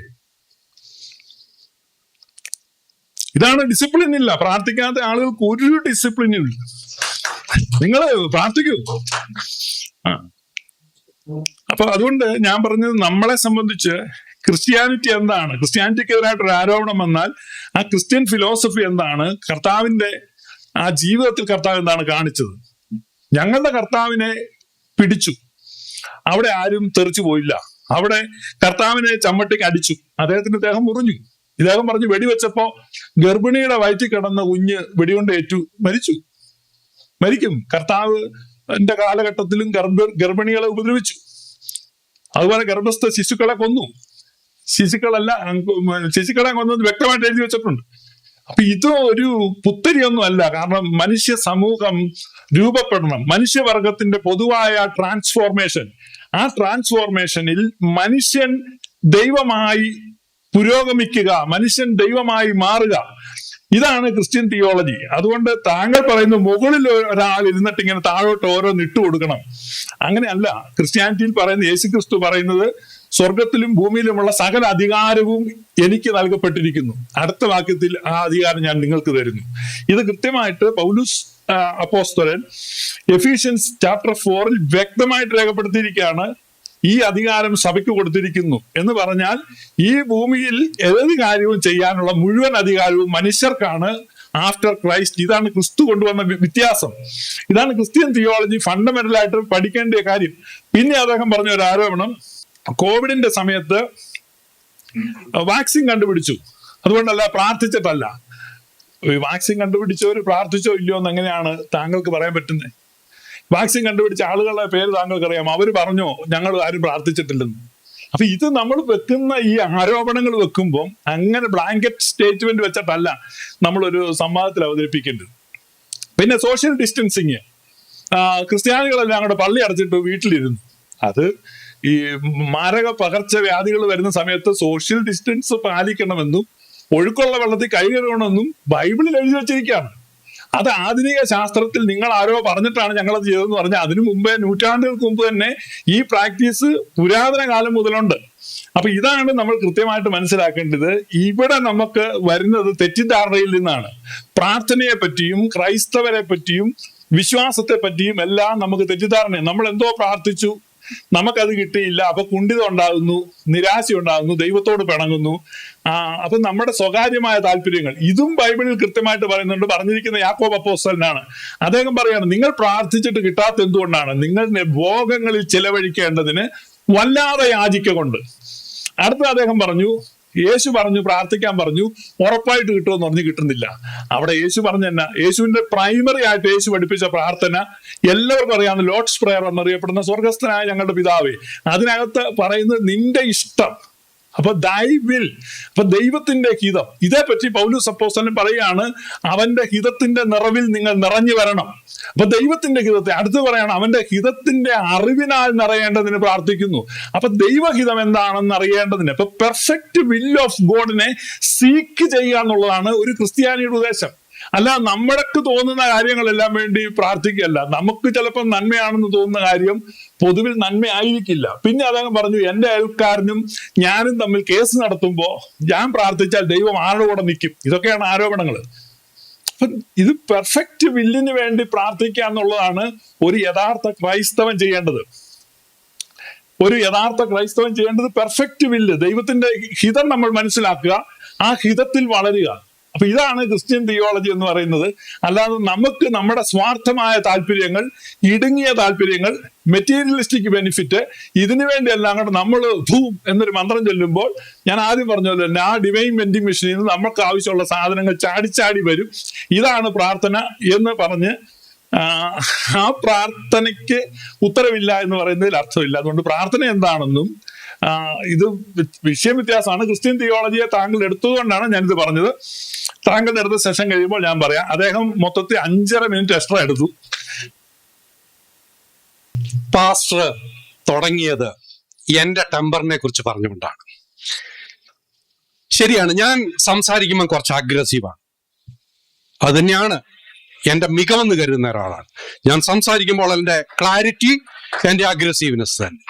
പക്ഷേ എന്റെ ടെമ്പറിനെ കുറിച്ച് പറഞ്ഞു തുടങ്ങിയ പാസ്റ്റർ, പ്രാർത്ഥിച്ചാൽ ഞാൻ കുറച്ച് ക്വയറ്റാകും, കാമാകും എന്നൊക്കെ എന്നെ ഉപദേശിച്ച പാസ്റ്റർ, ഒരു കുറച്ച് കഴിഞ്ഞപ്പോൾ 2 മനുഷ്യർ ഇവരെ ചെറിയ ശബ്ദത്തിൽ പിറുപിറുത്തപ്പോൾ പൊട്ടിത്തെറിക്കുന്ന പാസ്റ്ററെയാണ് ഞാൻ കണ്ടത്. അത്രയും ആങ്കറും അത്രയും ടെമ്പറും ഒന്നും പിണറായി വിജയനിലല്ലാതെ ഞാൻ വേറൊരു മനുഷ്യനിൽ, ഇന്ന് പാസ്റ്ററിലാണ് ഞാനത് കാണുന്നത്. കടക്കൂപ്പുറത്തെന്ന് പറയുന്ന, കടക്കൂപ്പുറത്തെന്നാണ് അവരോട് പറഞ്ഞത്. അത്രയും ടെമ്പറും അത്രയും ഇതൊന്നും, ഏതായാലും ഞാൻ സംസാരിക്കുമ്പോൾ ഞാൻ കാണിക്കുന്ന അഗ്രസീവ്നെസ്സില് ഈ ടെമ്പറും ഇതൊന്നും ഇല്ല കേട്ടോ. അത് മൈക്കിന്റെ ഓപ്പറേറ്ററിനോട് പോലും ദേഷ്യപ്പെടുന്ന ആ ഒരു തരത്തിലുള്ള ടെമ്പറൊന്നും എനിക്കില്ല. ഇനിയും പാസ്റ്ററിനെ ഉപദേശിച്ചല്ലോ, കുറച്ച് കാമാകണം, ഇത് കൊയറ്റാവണം, അതിന് പ്രാർത്ഥന ഹെൽപ്പ് ചെയ്യുമെന്നൊക്കെ. കാമും കൊയറ്റും ഒക്കെ ആകാൻ ഈ പ്രാർത്ഥിച്ച് വേസ്റ്റ് ചെയ്യുന്ന സമയത്ത് മറ്റെന്തെല്ലാം ചെയ്യാം. ഞാനും ഉണ്ട്, എനിക്കും പ്രഷറും ഒക്കെ ഉണ്ടാകുന്ന സമയങ്ങളുണ്ട്. നല്ല സംഗീതം കേട്ടാലും, നല്ലൊരു പുസ്തകം വായിച്ചാലും ഒക്കെ, നല്ലൊരു സിനിമ കാണുമ്പോഴും ഒക്കെ ഈ ശാന്തതയും ഇതുമൊക്കെ തന്നെയാണ്, കാമും ഈ കൊയറ്റും ഇതുമൊക്കെ തന്നെയാണ് നമ്മളിലേക്ക്, നമ്മുടെ ബ്രെയിനിൽ ഡോപ്പാമീനും ഓക്സിറ്റോസിനും ഒക്കെ പ്രൊഡ്യൂസ് ചെയ്യുകയും ചെയ്യും. നമ്മുടെ പ്രഷർ ഹോർമോണുകൾ ഉണ്ടാകുകയും ചെയ്യും. അതിനെവിടെയെങ്കിലും കണ്ണടച്ചിരുന്ന് എന്തെങ്കിലും പ്രാർത്ഥിക്കേണ്ട കാര്യമില്ല. ഇനിയും പിന്നെ പാസ്റ്റർ പറഞ്ഞു, ഞാൻ കാര്യം പറഞ്ഞാൽ എൻ്റെ തുടക്കത്തിൽ 20 മിനിറ്റിൽ 20-ലധികം പോയിന്റുകൾ ഞാൻ ഉന്നയിച്ചു. സത്യത്തിൽ അതിനൊന്നിനും കാര്യമായിട്ട് പാസ്റ്റർ മറുപടി പറഞ്ഞില്ല എന്ന് മാത്രമല്ല, ഞാൻ മെയിനായിട്ട് പറഞ്ഞ പോയിന്റുകളെ പാസ്റ്റർ അംഗീകരിച്ചുകൊണ്ട് ഇതൊരു ഡിവൈൻ വെൻഡിങ് മെഷീൻ ഇല്ല എന്ന, ഒരു ദൈവം മോളിൽ ഇല്ല എന്ന് ഞാൻ പറയാൻ സമർത്ഥിക്കുന്ന ആശയങ്ങളെ പാസ്റ്റർ അംഗീകരിക്കുകയും ചെയ്തു. പാസ്റ്റർ ഇവിടെ പറഞ്ഞൊരു കാര്യം, ഞാൻ ഉന്നയിച്ച ഒരു കാര്യത്തിന് പാസ്റ്റർ മറുപടി പറഞ്ഞു. വാക്സിൻ, കോവിഡ് ഉണ്ടായപ്പോൾ വാക്സിൻ കണ്ടുപിടിക്കുകയാണ് ചെയ്തത്, പ്രാർത്ഥിച്ചതുകൊണ്ട് കോവിഡിനെ പരിഹാരം കണ്ടെത്താൻ കഴിഞ്ഞില്ല എന്ന്. അപ്പം ഈ കോവിഡിന്റെ വാക്സിൻ ഉണ്ടാക്കിയവര് പ്രാർത്ഥിച്ചോ എന്നാണ് വലിയ എന്തോ ചോദ്യമായിട്ട് പാസ്റ്റർ എന്നോട് ചോദിക്കുന്നത്. പ്രാർത്ഥിച്ചിട്ടുണ്ടാവാം. ഈ സയന്റിസ്റ്റുകളുടെ ഇടയ്ക്കും ഇങ്ങനെയുള്ള അന്ധവിശ്വാസങ്ങൾ കൊണ്ട് നടക്കുന്ന എത്രയോ സയന്റിസ്റ്റുകളും ഡോക്ടർമാരും ഒക്കെ ഉണ്ട്. നിങ്ങൾക്കറിയാവോ, ISRO കഴിഞ്ഞ തവണ റോക്കറ്റ് വിക്ഷേപിക്കുന്നതിന് മുമ്പ് ISROയുടെ ചെയർമാൻ തിരുപ്പതിയിൽ പോയിട്ട് റോക്കറ്റിന്റെ മീനിയേച്ചർ ഉണ്ടാക്കി പോയിട്ട് അവിടെ പൂജയ്ക്ക് വെച്ചു. കാരണം വിഘ്നേശ്വരൻ അവിടെ ഇരിക്കുന്നത്, വിഘ്നങ്ങളൊന്നും ഇല്ലാതെ മുകളിലേക്ക് പോകാൻ. പാസ്റ്റർ കരുതുന്നുണ്ടോ ഈ ISROയുടെ ചെയർമാന് ഈ തിരുപ്പതിയിൽ അതുകൊണ്ട് വെച്ചത് കൊണ്ടാണ്, ഈ പ്രാർത്ഥിച്ചത് കൊണ്ടാണ് വിഘ്നങ്ങളൊന്നും ഇല്ലാതെ ഇത് മുകളിലേക്ക് പോയതെന്ന്? റോക്കറ്റ് ഉണ്ടാക്കുന്നതിന്റെ ടെക്നോളജി കറക്റ്റ് ആയാൽ പ്രാർത്ഥിച്ചാലും ഇല്ലെങ്കിലും പോകും. പ്രാർത്ഥിച്ചാലും പോകും, പ്രാർത്ഥിച്ചില്ലെങ്കിലും പോകും. അതുകൊണ്ട് വാക്സിൻ കണ്ടുപിടിച്ചവര് അവരുടെ ഇടയ്ക്കും എത്രയോ അന്ധവിശ്വാസികളുണ്ട്. ഇപ്പം ഇന്ത്യൻ സ്പേസ് റിസർച്ച് ഓർഗനൈസേഷന്റെ ചെയർമാന് ഇങ്ങനെയുള്ള അന്ധവിശ്വാസങ്ങളുണ്ടെങ്കിൽ ഇങ്ങനെയുള്ള അന്ധവിശ്വാസങ്ങൾ കൊണ്ട് നടക്കുന്ന ഡോക്ടർമാരും ഇതൊക്കെയുണ്ട്. പിന്നെ ഡോക്ടർ പെട്ടെന്ന് സമയം തീർന്നു അല്ലേ, 2 മിനിറ്റ് കൂടെ ഉണ്ടെന്നാണ് പറഞ്ഞത്. 2 മിനിറ്റ് കൂടെ ഉണ്ട്. ഒരെണ്ണത്തിനെ മറുപടി പറയാൻ സമയമുള്ളൂ. ഞാൻ മറ്റേ സൂദർലാൻഡ് ഷൂട്ടിങ്ങിന്റെ കാര്യം പറഞ്ഞപ്പോൾ ഒരു പള്ളിയിൽ വന്നിട്ട് ഒരു അക്രമി വെടിയുതിർത്ത ആളുകളെ കൊല്ലുമ്പോൾ ഏത് ദൈവത്തോടാണോ പ്രാർത്ഥിക്കുന്നത് ആ ദൈവം പോലും തടയുന്നില്ലല്ലോ എന്നുള്ളത് എൻ്റെ ഒരു സത്യം പറഞ്ഞാൽ എനിക്ക് സങ്കടമാണുള്ളത് ഈ പ്രാർത്ഥിച്ച് സമയം കളയുന്ന മനുഷ്യരുടെ. അക്കാര്യം പറഞ്ഞപ്പോൾ പാസ്റ്റർ പറഞ്ഞു ഈ പ്രാർത്ഥന എന്ന് പറഞ്ഞത് ഇങ്ങനെ ഒരു ഷീൽഡുണ്ടാക്കുന്ന പരിപാടിയൊന്നുമല്ല, വെടിയുണ്ട തട്ടിക്കളയുന്ന പരിപാടിയൊന്നും പിന്നെ പ്രാർത്ഥനയ്ക്ക് ദൈവത്തിന്റെ പണിയല്ല എന്ന് പറഞ്ഞു. പക്ഷേ ഉണ്ടല്ലോ, അങ്ങനെ വെടിയുണ്ട തട്ടിക്കളഞ്ഞു എന്ന് പറഞ്ഞ ഒരു പോപ്പ് നമുക്കുണ്ടായിരുന്നു. നിങ്ങൾ ഓർമ്മിക്കുന്നുണ്ടോ എന്ന് എനിക്കറിയില്ല. 1981 മെയ് മാസം 13-ാം തീയതി ജോൺ പോൾ രണ്ടാമന് വെടിയുണ്ടു. 4 വെടി ഉതിർത്തു ആ അക്രമി. 2 ജോൺ പോൾ രണ്ടാമനിട്ട് കൊണ്ടുള്ളൂ. അദ്ദേഹത്തെ ഉടനെ ആശുപത്രിയിലേക്ക് കൊണ്ടുപോയി ഏതാണ്ട് 6 മണിക്കൂർ നീണ്ട ശസ്ത്രക്രിയ നടത്തി അദ്ദേഹത്തിന്റെ ജീവൻ രക്ഷിച്ചു. അതിനുശേഷം അദ്ദേഹം ലൈഫ് സപ്പോർട്ട് മെഷീനിൽ വെന്റിലേറ്ററിൽ ദിവസങ്ങളോളം കിടന്നു. അവസാനം അത് കഴിഞ്ഞ് വന്നപ്പോൾ ഈ പോപ്പ് പറഞ്ഞത് എന്നാണെന്നറിയോ? പാസ്റ്റർ ഇപ്പം പറഞ്ഞതിന് നേരെ വിരുദ്ധമാണ് പറഞ്ഞു. വെടിയുണ്ട തട്ടിക്കളയില്ലെന്നല്ല ദൈവം പറഞ്ഞു. പിന്നെ പോപ്പ് പറഞ്ഞത് പിന്നെ ഫാത്തിമ മാതാവ്, എക്സാക്ട് വേർഡ് ഫാത്തിമ മാതാവ് ഡൈവേർട്ടഡ് ദ ബുള്ളറ്റ് എന്നാണ് പറഞ്ഞത്. ആ വെടിയുണ്ട 2 ഫാത്തിമ മാതാവ് തട്ടിക്കളഞ്ഞത് കൊണ്ടാണ് അദ്ദേഹത്തിന്റെ ഹാർട്ടിന് മെയിൻ ഓർഗനൊന്നും വെടികൊണ്ടാതെ അദ്ദേഹം രക്ഷപ്പെട്ടതെന്നാണ് പറഞ്ഞത്. എന്നിട്ട് അതിന് പ്രത്യുപകാരമായിട്ട് ഈ ജോൺ പോൾ രണ്ടാമൻ മാർപ്പാപ്പ അവിടുന്ന് പിന്നെ അവിടെ ട്രാൻസ്ലിറ്റിരുന്ന വെടിയുണ്ട ഡോക്ടർമാരോട് ചോദിച്ചു വാങ്ങിയിട്ട് ഫാത്തിമയിൽ പോയിട്ട് ഫാത്തിമ മാതാവിന്റെ കിരീടത്തിൽ ഇപ്പോൾ നിങ്ങൾ പോയാൽ ആ വെടിയുണ്ട അവിടെ വെച്ചിട്ടുണ്ട്. അതായത് വെടിവെക്കാൻ വരുമ്പോൾ പിന്നെ ഫാത്തിമ മാതാവ് പോപ്പിന്റെ ഉണ്ട തട്ടി കളിക്കുകയാണ്. എന്നിട്ട് അതിന് പ്രത്യേകപകാരമായിട്ട് പോപ്പ് കൊണ്ട് മേരിയുടെ തലയെ കൊണ്ട് വെച്ചേക്കുകയാണ്. അപ്പൊ ഇത് പറയുന്നത് പോപ്പാണ്. വെടിയുണ്ട തട്ടുകയാണെന്ന് പറഞ്ഞുകൊണ്ട് മാത്രം പറഞ്ഞതാണല്ലേ, തീർന്നു അല്ലേ? അപ്പൊ അത്രേ ഉള്ളൂ പ്രാർത്ഥനയുടെ കാര്യം. Thanks James. Final rebuttal round by pastor Shibu. ഇദ്ദേഹം വളരെ പ്രക്ഷുബ്ധനായിട്ട് അദ്ദേഹത്തിന്റെ ഒരു പാസ്റ്റ് എക്സ്പീരിയൻസസ് ആൻഡ് മെമ്മറീസ് അത് ഈ അഗ്നിപർവ്വതം ഇങ്ങനെ ചാടി വരുന്ന പോലെ. കഴിഞ്ഞ വർഷം ഞാൻ യെല്ലോ സ്റ്റോണിൽ പോയായിരുന്നു. അപ്പൊ കാണാൻ ഇടയ്ക്കിടയ്ക്ക് 1 മണിക്കൂർ ആകുമ്പോഴേക്കും ഇതിങ്ങനെ ചാടും. അപ്പൊ ഇങ്ങനെ എന്താണ് ഇത്രയും കോപിക്കുന്നത് എനിക്കറിയത്തില്ല. അപ്പം ഇത് ചെറി പിക്കിംഗ് ആണ്. പോപ്പ് അങ്ങനെ പറഞ്ഞായിരുന്നു. ഞാൻ പറഞ്ഞത് ക്രിസ്ത്യൻ ഫിലോസഫി ആൻഡ് തിയോളജി ആണ്. ക്രിസ്ത്യാനിറ്റിയുടെ സെൻട്രൽ പീസ് എന്ന് പറഞ്ഞാൽ that's A cross of Christ. കാരണം ദൈവത്തിന്റെ പുത്രൻ ലോകത്തിലേക്ക് വന്നപ്പോ അവൻ ഇവിടെ പീഡ സഹിച്ചു, അപമാനം സഹിച്ചു, നിന്ന സഹിച്ചു, ദാരിദ്ര്യത്തിൽ പിറന്നു. ഈ ലോകത്തെ എല്ലാ പ്രതികൂലങ്ങളും ബുദ്ധിമുട്ടുകളും സങ്കടങ്ങളും അവൻ അനുഭവിച്ചു. അപ്പൊ ദൈവം അവനെ അതിൽ നിന്നെല്ലാം അങ്ങനെ മാറ്റിക്കളയല്ല, അതിലൂടെ എല്ലാം കടന്നു പോകാൻ അവനെ അനുവദിച്ചു. തുടർന്ന് അദ്ദേഹത്തിന്റെ അപ്പോസ്തലന്മാരും സമാനമായ പാതകളിലൂടെ കടന്നുപോയി. ക്രിസ്ത്യാനിറ്റിയുടെ ഫൗണ്ടേഷനിൽ ഏറ്റവും പ്രധാനപ്പെട്ടാണ് ഈ ലോകത്തിലെ സഫറിങ്. കാരണം ഈ ലോകം മുഴുവനായിട്ടും രൂപാന്തരപ്പെടുക എന്നുള്ളതാണ് പ്രാർത്ഥനയുടെ ഗോള്. അപ്പൊ ലോകം മുഴുവനായിട്ടും ട്രാൻസ്ഫോംഡ് ആകുന്ന അൻറ്റിൽ ദെൻ ഈവിൾ ഈസ് ഹിയർ. അപ്പൊ അവര് വെടിവെക്കുമ്പം വെടി കൊള്ളാതിരിക്കത്തില്ല. അപ്പൊ അവര് വെടി കൊള്ളും, വെടി കൊള്ളുന്നവർ മരിക്കും. പക്ഷെ അത് അവരുടെ സഹനവും അവരുടെ മരണവും അവരുടെ പ്രാർത്ഥനകളും ചുറ്റുമുള്ള സമൂഹത്തെയും വരാനുള്ള തലമുറകളെയും പോസിറ്റീവ് വേയിൽ ഇൻഫ്ലുവൻസ് ചെയ്യുകയും ട്രാൻസ്ഫോം ചെയ്യുകയും ചെയ്യും. ഇതാണ് ഞങ്ങൾ മനസ്സിലാക്കുന്നത്. അത് വളരെ വാസ്തവമാണെന്ന് നമ്മൾ ചരിത്രം പരിശോധിക്കുമ്പോൾ മനസ്സിലാകുകയും ചെയ്യും. അതുകൊണ്ട് നമ്മളെ സംബന്ധിച്ച് നിങ്ങൾ ആരോപിക്കുന്നത് പോലെ അത്തരത്തിലുള്ളൊരു പ്രൊട്ടക്ഷന് വേണ്ടി പിന്നെയും അദ്ദേഹം 3 പ്രാവശ്യം ഒരാരോപണം ആവർത്തിച്ച് ഉന്നയിച്ചു. അതായത് അദ്ദേഹം പറയുന്നു, മുകളിൽ നിന്നൊരു ദൈവം ഇത് ഇടുന്നില്ല, ഞാനതിനെ കൗണ്ടർ ചെയ്യുന്നില്ലെന്നാണ് പറഞ്ഞത്. ഞാനത് കൃത്യമായിട്ട് പറഞ്ഞു. ദൈവം മനുഷ്യനെ ഏൽപ്പിച്ചു, മനുഷ്യനാണ് അധികാരങ്ങളെ കൊടുത്തിരിക്കുന്നത്. അപ്പൊ ദൈവം വന്നിട്ട്, കാരണം കർത്താവിന്റെ ഇതിൽ തന്നെ ചോദിക്കുന്നുണ്ട്, ഇവർക്ക് വിശക്കുന്നു, നിങ്ങൾ തന്നെ അവർക്ക് ഭക്ഷിപ്പാൻ കൊടുപ്പി, ഫീഡ് ദം. ഇതാണ് നമ്മൾ, അല്ലാതെ ദൈവം മുകളിൽ നിന്ന് താഴോട്ടിട്ടു എന്നുള്ളതല്ല. ഫീഡ് ദം. അത് ഓൾഡ് ടെസ്റ്റമെന്റിൽ മന്ന മുകളിൽ നിന്ന് പൊഴിഞ്ഞു എന്ന് പറഞ്ഞു. അപ്പൊ കർത്താവ് വന്നപ്പോ പറയാണ്, നിങ്ങൾ അവർക്ക് ഭക്ഷിക്കാൻ കൊടുക്കണം. You have to feed them. നിങ്ങളാണ് ഭക്ഷിക്കാൻ കൊടുക്കേണ്ടത്, നിങ്ങളാണ് അവരെ ഹെൽപ്പ് ചെയ്യേണ്ടത്, നിങ്ങളാണ് ഇതിനെ ട്രാൻസ്ഫോം ചെയ്യേണ്ടത്. അപ്പൊ ക്രിസ്ത്യാനിറ്റി എന്താണ് എന്ന് മനസ്സിലാക്കാത്തത് കൊണ്ടാണ്. ക്രിസ്ത്യാനിറ്റി എന്ന് പറഞ്ഞാൽ ഹ്യൂമൻ റെസ്പോൺസിബിലിറ്റി ആണ്. അപ്പൊ മനുഷ്യന്റെ ഉത്തരവാദിത്വത്തെയാണ് ക്രിസ്തു പഠിപ്പിച്ചത്. അതിൽ നിന്ന് വ്യത്യസ്തമായി പലരും വ്യാഖ്യാനിക്കുന്നുണ്ടായിരിക്കാം. ഞങ്ങൾ ട്രൂ ക്രിസ്ത്യാനിറ്റിയാണ് പ്രഖ്യാപിക്കുന്നത്, അത് സ്ക്രിപ്ചറിൽ നിന്നാണ് ഞങ്ങൾ പ്രസംഗിക്കുന്നത്. അതുകൊണ്ട് ആ കാര്യത്തിൽ വേണമെങ്കിൽ ഒരു ഫർദർ ഡിബേറ്റ് വെച്ചാൽ ബൈബിൾ എക്സ്പോസിഷൻ, ബൈബിളിൽ നിന്ന് അത് വേണമെങ്കിൽ നമുക്ക് ചെയ്യാം. എന്താണ് ക്രിസ്ത്യാനിറ്റി കൊണ്ട് ഉദ്ദേശിക്കുന്നത് എന്ന്. അപ്പൊ ദൈവം ആരാണ് എന്ന് ഇത് 5 മിനിറ്റ് ഉള്ളത്. 10 മിനിറ്റ് എന്നായിരുന്നല്ലോ പറഞ്ഞേ. ആ 10 മിനിറ്റ് എന്നാണ് എന്നോട് പറഞ്ഞേ. നിങ്ങളെന്തിനാ 5 മിനിറ്റ് ആവും? അതെ അപ്പൊ തെറ്റിപ്പോയതാണ്, സോറി. അവർക്ക് വേണ്ടി ഞാൻ സോറി.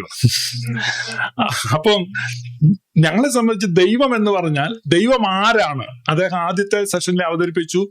ഏതാണ്ട് അദ്ദേഹം ഒരു കണക്കൊക്കെ പറഞ്ഞു, ഇത്ര കോടി ദൈവങ്ങളുണ്ടെന്നൊക്കെ. 800 കോടി ദൈവങ്ങളുണ്ട് എന്നാണ് ഞങ്ങൾ വിശ്വസിക്കുന്നത്. കാരണം ഈ ഭൂമിയിലുള്ള ഓരോ മനുഷ്യനും ദൈവമാണ്. നമുക്ക് താഴെയുള്ള ആളുകൾക്ക് ദൈവമാണ്. പ്രാർത്ഥന ഫലിക്കുന്നില്ല. പ്രാർത്ഥന എന്ന് പറഞ്ഞാൽ ആരോടാണ്? പ്രാർത്ഥന എപ്പോഴും ഒരു അദൃശ്യനായ, ഒരു സ്വർഗീയനായ ഒരു ദൈവത്തോട് പ്രാർത്ഥിക്കുന്നു എന്നുള്ളതാണ്. നമ്മളൊരു വില്ലേജ് ഓഫീസിൽ കൊണ്ട് കൊടുക്കുന്നതും പ്രാർത്ഥന ആപ്ലിക്കേഷനാണ്. ഒരു ബർത്ത് സർട്ടിഫിക്കറ്റ് കിട്ടാനോ, ഒരു ഇൻകം സർട്ടിഫിക്കറ്റ് കിട്ടാനോ, ഇൻകം സർട്ടിഫിക്കറ്റ് കിട്ടാൻ, ദാറ്റ് ഇസ് പ്രയർ. കോടതി ചെന്നിട്ട് ജഡ്ജിയോട് പറയുന്നത് this is my prayer my lord എന്നാണ് വക്കീൽ പറയുന്നത്. That is also prayer. അപ്പൊ ലോകം മുഴുവൻ കോടിക്കണക്കിന് ആളുകൾ എല്ലാ ദിവസവും ശതകോടിക്കണക്കിന് പ്രാർത്ഥനകൾ നടത്തിക്കൊണ്ടിരിക്കുകയാണ്. അപ്പം ഓരോ മനുഷ്യനും ദൈവമാണ്, എന്നാൽ പെർഫെക്റ്റ് അല്ല. ഈ ദൈവങ്ങളെ പെർഫെക്റ്റ് ആയിട്ട് they must become perfect God. അതുകൊണ്ടാണ് വിശുദ്ധ യോഹന്നാൻ ശ്ലീഹ എഴുതുന്നത്, അവനെ നാം കാണുമ്പോൾ അവനെ താൻ ഇരിക്കുന്നത് പോലെ നാമും കാണുന്നത് കൊണ്ട് നാം അവനോട് സദൃശ്യന്മാരായി തീരും എന്ന് പറഞ്ഞാൽ ദൈവത്തിന്റെ പുത്രനെ ദൈവം ലോകത്തിലേക്ക് അയച്ചത് ഓരോ വ്യക്തികളും ദൈവമായി മാറാനാണ്. ഇതാണ് ക്രിസ്തീയ വിശ്വാസം. അതാണ് ഞങ്ങൾ പ്രഖ്യാപിക്കുന്നത്. ഇതാണ് പുരാതനമായ ക്രിസ്ത്യാനിത്വം വിശ്വസിക്കുന്നത്. അതിങ്ങനെയാണ് ഞങ്ങൾ വിശ്വസിക്കുന്ന സ്ലോഗൻ. വിശുദ്ധ യോഹന്നാൻ ശ്ലീഹായും വിശുദ്ധ പൗലോസ് ശ്ലീഹായും ഇതാണ് പഠിപ്പിച്ചത്. ഇതാണ് സഭ പഠിപ്പിക്കുന്നത്. നിർമ്മലസു നുവിനയച്ചോനാം ആത്താതൻ സ്തുത്യൻ ശുദ്ധൻ നിർമ്മലമാം ഉദരത്തിങ്കൽ താൻ ഇറങ്ങി വസിച്ചു വിശുദ്ധമായി അവനോടു തുല്യം നാമാകാൻ നമ്മെ പോലെ അവനായി തിരുവിഷ്ടത്താൽ നരനായി നമ്മെ തൻ പിതൃസുതരാക്കാൻ റൂഹായോടു ബന്ധിച്ചിടാൻ. ഇതാണ് ക്രിസ്തീയ വിശ്വാസം എന്ന് പറഞ്ഞാൽ ദൈവം തന്റെ പുത്രനെ ഈ ലോകത്തിലേക്ക് അയച്ചത് ഓരോ വ്യക്തികളും ആ പുത്രനെ പോലെ പെർഫെക്റ്റ് ആകുവാൻ, ദീനാനുകമ്പയുള്ളവനും കരുണയുള്ളവനും സ്നേഹമുള്ളവനും മനസ്സലിവുള്ളവനുമായി മാറാൻ, മനുഷ്യൻ ദൈവതുല്യനാകാൻ ദൈവം മനുഷ്യതുല്യനായി. അല്ലാതെ നമ്മുടെ മനുഷ്യന്റെ ആവശ്യങ്ങൾക്ക് വേണ്ടി ദൈവം മുകളിൽ നിന്ന് താഴോട്ട് സാധനങ്ങൾ ഇടും എന്ന് ഞങ്ങൾ വിശ്വസിക്കുന്നില്ല. അപ്പൊ നമ്മൾ ദൈവത്തെ പോലെ ആകണം, നമ്മൾ പുരോഗതി പ്രാപിക്കണം എന്നുള്ളതാണ് ക്രിസ്തീയ വിശ്വാസത്തിന്റെ ആധാരം. അതാണ് അതിന്റെ അടിസ്ഥാന ശില. അതിനാണ് ദൈവത്തിന്റെ പുത്രൻ നമുക്ക് തുല്യനായി മാറി. എന്തിനാണ്? നമ്മൾ ഓരോരുത്തരും ദൈവപുത്രന് തുല്യരായി രൂപാന്തരപ്പെടണം. ആ ട്രാൻസ്ഫോർമേഷൻ ആണ്. അതിനാണ് പ്രാർത്ഥന. പ്രാർത്ഥിക്കുന്നത് എന്തിനാണ്? നാം ക്രിസ്തുവിനെ പോലെ ആകുവാൻ, മറ്റുള്ളവരെ സ്നേഹിക്കുവാൻ. അപ്പൊ ഏതാണ് ദൈവം എന്ന് ചോദിക്കുമ്പോൾ ഇദ്ദേഹം പറഞ്ഞു 400 കോടി ദൈവമുണ്ട്. അങ്ങനല്ല. ദൈവം ആരാണെന്നല്ല, ദൈവം എന്താണെന്നാണ് ക്രിസ്ത്യാനിറ്റി പറയുന്നത്. മറ്റു മതങ്ങളിൽ ദൈവം ആരാണെന്ന് പറയുമ്പോൾ ക്രിസ്ത്യാനിറ്റി ദൈവം എന്താണെന്ന് പറയുന്നു. ഹൂ ഈസ് ഗോഡ് എന്നല്ല ഞങ്ങൾ പറയുന്നത്, വാട്ട് ഈസ് ഗോഡ്. അതാണ് യോഹന്നാൻ ശ്ലീഹ പറഞ്ഞു, ഗോഡ് ഈസ് ലവ്. ഇവിടെയാണ് ഇതാണ് വ്യത്യാസം. അദ്ദേഹം പറഞ്ഞു ഒരുപാട് ദൈവങ്ങളുണ്ട്, ആ ദൈവം അവിടെ പേര് ഹൂ ഈസ് ഗോഡ് എന്നുള്ളതാണ്. ഞങ്ങൾ പറയുന്നത് what is God. God is love. പിതാവും പുത്രനും പരിശുദ്ധ റൂഹായും തികഞ്ഞ സ്നേഹത്തിലും പരമമായ ഐക്യത്തിലും അനന്തമായ ആനന്ദത്തിലും നിത്യമായി നിലകൊള്ളുന്നു. ആ പെർഫെക്റ്റ് ലവ്, ആ ഫെലോഷിപ്പ്, ഇതിനെയാണ് ഞങ്ങൾ വർഷിപ്പ് ചെയ്യുന്നത്. അതുകൊണ്ടാണ് പിതാവിനും പുത്രനും പരിശുദ്ധ റൂഹായ്ക്കും സ്തുതി എന്ന് പറയുമ്പോൾ ആ സ്നേഹബന്ധത്തെയാണ് സ്തുതിക്കുന്നത്. ആ സ്നേഹബന്ധത്തെ സ്തുതിക്കുമ്പോൾ ആ സ്നേഹബന്ധത്തിന്റെ ഇമേജ് നമ്മളിലേക്ക് വരുന്നു. പിതാവും പുത്രനും പരിശുദ്ധ റൂഹായും എങ്ങനെ സ്നേഹത്തിൽ വസിക്കുന്നോ അങ്ങനെ മുഴു മനുഷ്യവർഗവും സ്നേഹത്തിൽ വസിക്കുമ്പോൾ ഭൂമി സ്വർഗതുല്യമായി തീരും. ഇതാണ് നിന്റെ ഇഷ്ടം, സ്വർഗത്തിലെ പോലെ ഭൂമിയിലും വരണമേ. അപ്പൊ ഓരോ ചെറിയ യൂണിറ്റുകളിലും ആ ട്രിനിറ്റേറിയൻ ലവിന്റെ റിഫ്ലക്ഷൻ വരുമ്പോൾ ഓരോ സ്നേഹത്തുരുത്തുകൾ രൂപപ്പെടും. ആ സ്നേഹത്തുരുത്തുകൾ സ്പ്രെഡായി അത് ലോകം മുഴുവൻ നിറയുമ്പോൾ അതാണ് സമുദ്രം ജലം കൊണ്ട് നിറഞ്ഞിരിക്കുന്നത് പോലെ ഭൂമി ദൈവത്തിന്റെ ജ്ഞാനം കൊണ്ട് നിറയും. അന്ന് ആരും കൂട്ടുകാരനെ ഉപദേശിക്കേണ്ടി വരില്ല. ഇതാണ് ഞങ്ങൾ വിശ്വസിക്കുന്നത്. ഇതാണ് ക്രിസ്ത്യാനിറ്റി. താങ്കൾ കേട്ടിട്ടുള്ളതൊക്കെ റോങ് ക്രിസ്ത്യാനിറ്റിയാണ്. അതുകൊണ്ടാണ് നമുക്കങ്ങനെ സംശയങ്ങൾ തോന്നുന്നത്. എനിക്ക് തോന്നുന്നു ഈ മിക്സറിന്റെ ഗെയിം കണ്ടാലും കൂട്ടി വെച്ചിരിക്കണം തോന്നുന്നു. അപ്പൊ ഇതാണ് ട്രൂ ക്രിസ്ത്യാനിറ്റി. ട്രൂ ക്രിസ്ത്യാനിറ്റി എന്താണെന്ന് മനസ്സിലാക്കാൻ വേണ്ടി ശ്രമിക്കുക. Thank you.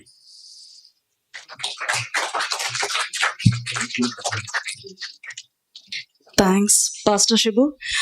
ഡിബേറ്റ് റൗണ്ട്സ് എല്ലാം അവസാനിച്ചിരിക്കുകയാണ്. ഇനി അടുത്ത Q&A സെഷനാണ്. ഇപ്പൊ ഈ ഡിസ്കഷനകത്ത് നിന്ന് എനിക്ക് മനസ്സിലായ ഒരു കാര്യം, മനുഷ്യനെ നമ്മൾ നോവെയർ ടു നൗവെയർ എന്നുള്ള ആ ഒരു കൺസെപ്റ്റിനെ, ആ ഒരു കോംപ്ലക്സിറ്റിയെ വെച്ച് നോക്കുമ്പോൾ ഈ രണ്ടും ദൈവവും അല്ലാതെ സയൻസും ശാസ്ത്രവും എക്സ്പ്ലെയിൻ ചെയ്യാൻ ശ്രമിക്കുന്ന ഒരു കാര്യം, ഈ ലോകത്തിന്റെ നമ്മളുടെ മുൻപിൽ നമുക്ക് കാണാൻ സാധിക്കുന്ന കാര്യങ്ങൾ എങ്ങനെയാണ് നമ്മൾ മനസ്സിലാക്കുന്നത് എന്നുള്ളതാണ്.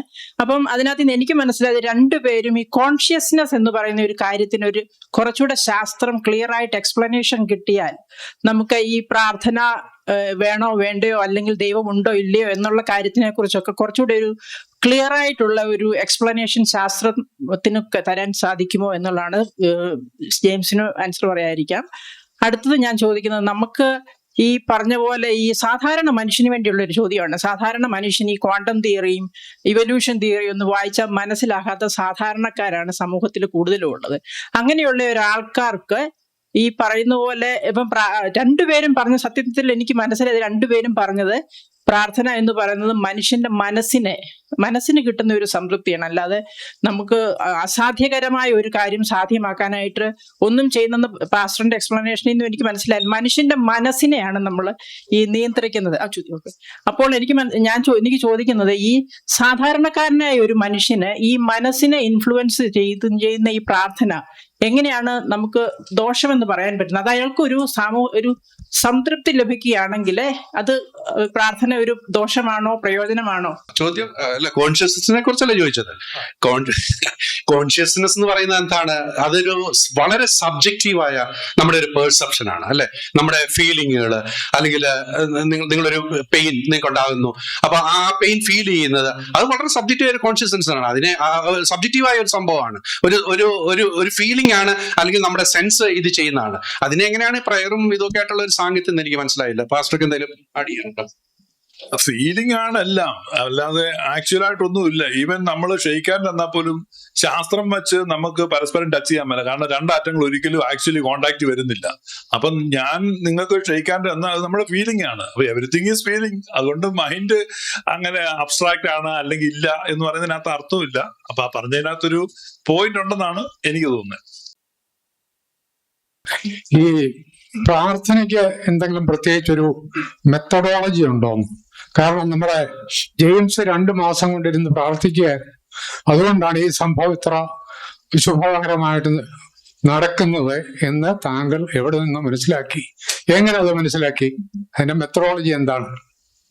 അതെ, ഈ പ്രാർത്ഥന എന്ന് പറഞ്ഞാൽ അത് പല മെത്തേഡിൽ പ്രാർത്ഥിക്കാം. Even wishful thinking is also considered as a prayer.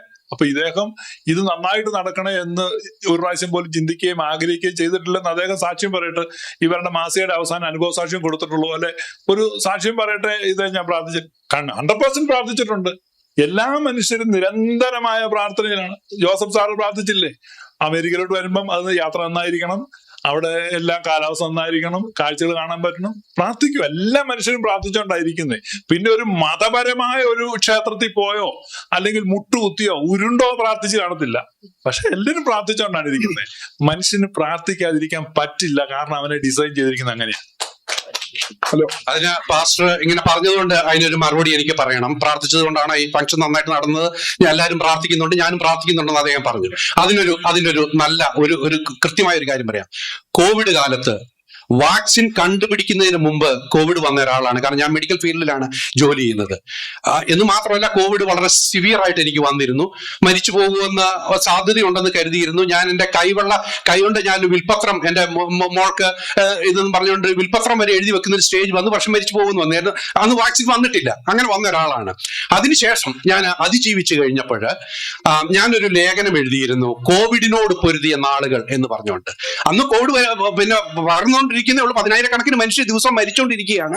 അപ്പോൾ ഈ ലേഖനം വളരെയധികമായിട്ട് വായിക്കപ്പെട്ടിരുന്നു, എല്ലാവരും അത് ഷെയർ ചെയ്തു, 10,000-കണക്കിന് ഷെയറിങ് തന്നെ ഉണ്ടായിരുന്നു, ആളുകൾ വായിച്ചിരുന്നു.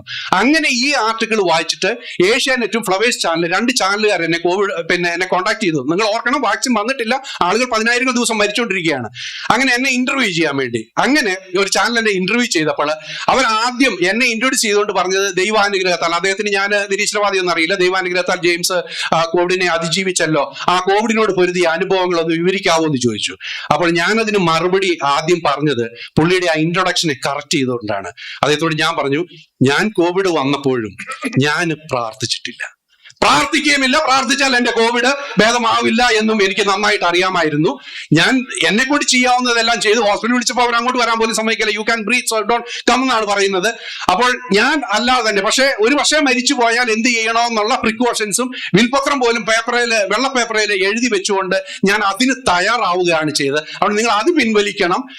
പിന്നെ ദൈവത്തോട് ഞാൻ ദൈവത്തിന്റെ അനുഗ്രഹം കൊണ്ടല്ല ഞാൻ കോവിഡിൽ നിന്ന് രക്ഷപ്പെട്ടത്, എന്റെ ഇമ്മ്യൂണിറ്റി കൊണ്ട് ഞാൻ രക്ഷപ്പെട്ടു എന്നുള്ള, വാക്സിൻ ഇല്ലായിരുന്നെങ്കിലും രക്ഷപ്പെട്ടു എന്ന് മാത്രമേ ഉള്ളൂ എന്ന് പറഞ്ഞു. അവൻ ആ ഇന്റർവ്യൂ കൊടുത്തില്ല. കാരണം ഞാൻ ഇതിനെ തുടക്കത്തിൽ തന്നെ നിഷേധിച്ച് ഇത് പറയുന്നത് കൊണ്ട് പ്രേക്ഷകർക്ക് അത് ഇഷ്ടപ്പെടില്ല എന്ന് പറഞ്ഞുകൊണ്ട്. അപ്പോൾ അന്ന് കോവിഡ് വന്നിട്ട് ചാകാൻ കിടന്നപ്പോഴും ഒരു ദൈവത്തെയും വിളിക്കാത്തവനാ ഞാൻ.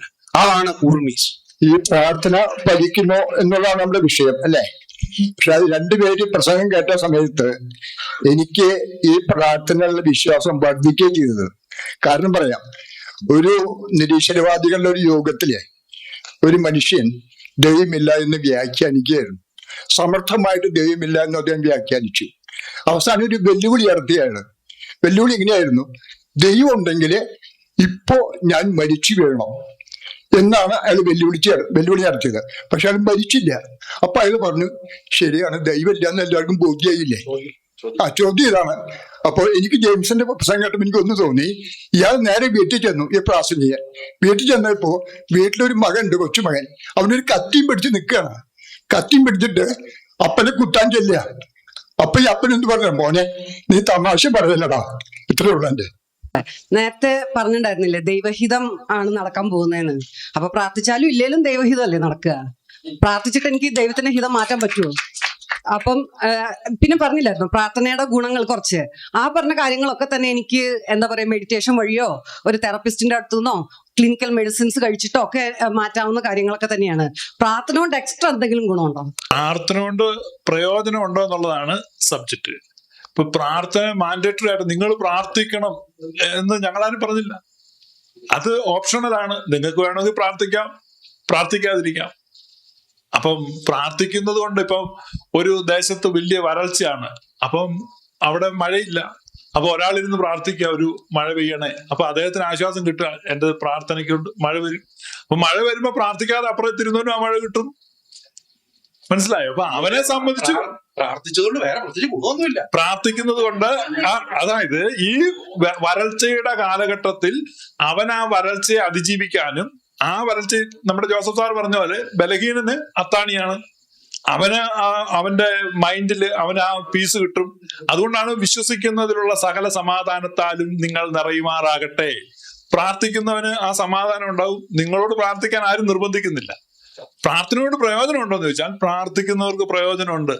അപ്പൊ ഡിബേറ്റിന്റെ വിഷയം അതാണ്. പ്രാർത്ഥന കൊണ്ട് എന്തെങ്കിലും പ്രയോജനം ഉണ്ട്, 100%. അതാണ് ഞാൻ പറഞ്ഞത്. വളരെ ഒരു എന്താ പറയാ, വളരെ ഹീറ്റഡ് ആർഗ്യുമെന്റ് തന്നെ ആയിരുന്നു അവിടെ. എനിക്കറിയില്ല, നമ്മള് പണ്ടൊരു മെലഡി ഒരു ചോക്ലേറ്റിന്റെ ആഡ് കണ്ട ഓർമ്മയുണ്ടോ എന്ന് അറിയില്ല. അത് ആർഗ്യുമെന്റ് കണ്ടിന്യൂസ് എന്ന് പറഞ്ഞിട്ട്. കാരണം വളരെ ഇതേ ടോപ്പിക് അല്ലെങ്കിൽ പോലും ഈ ടോപ്പിക്കിൽ വളരെ വർഷങ്ങളായിട്ട് നമ്മൾ കണ്ടിന്യൂ ചെയ്യുന്ന ഒരു ആർഗ്യുമെന്റ് ആണ്. But thank you so much. എല്ലാവർക്കും ഒന്ന് ചിന്തിക്കാനുള്ള ഒരു ഇത് തന്നു. രണ്ടുപേരും അവരുടേതായ പോയിന്റുകൾ പറഞ്ഞു. Thank you so much. ഞാൻ ഒന്ന് മിസ്റ്റർ ഫ്രാൻസിസ് തോട്ടത്തിലിനെ സ്റ്റേജിലേക്ക് ഒന്ന് വിളിക്കുകയാണ്. നമ്മുടെ പാസ്റ്ററിന് ഒരു ബ്രേക്ക് കൊടുക്കാൻ വേണ്ടിയിട്ടാണ്. Thank you for joining us for such amazing debate. Francis Thotathil, he's a writer and a poet. Let me invite him onto the stage.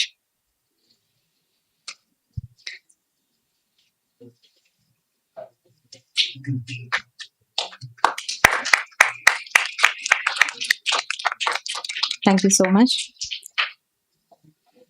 അടുത്തതായിട്ട് മിസ്റ്റർ ഹരിദാസ് തങ്കപ്പനെ ഞാൻ സ്റ്റേജിലേക്ക് ഇൻവൈറ്റ് ചെയ്യാണ്. He's a drama artist, script writer and also a singer. Thank you so much.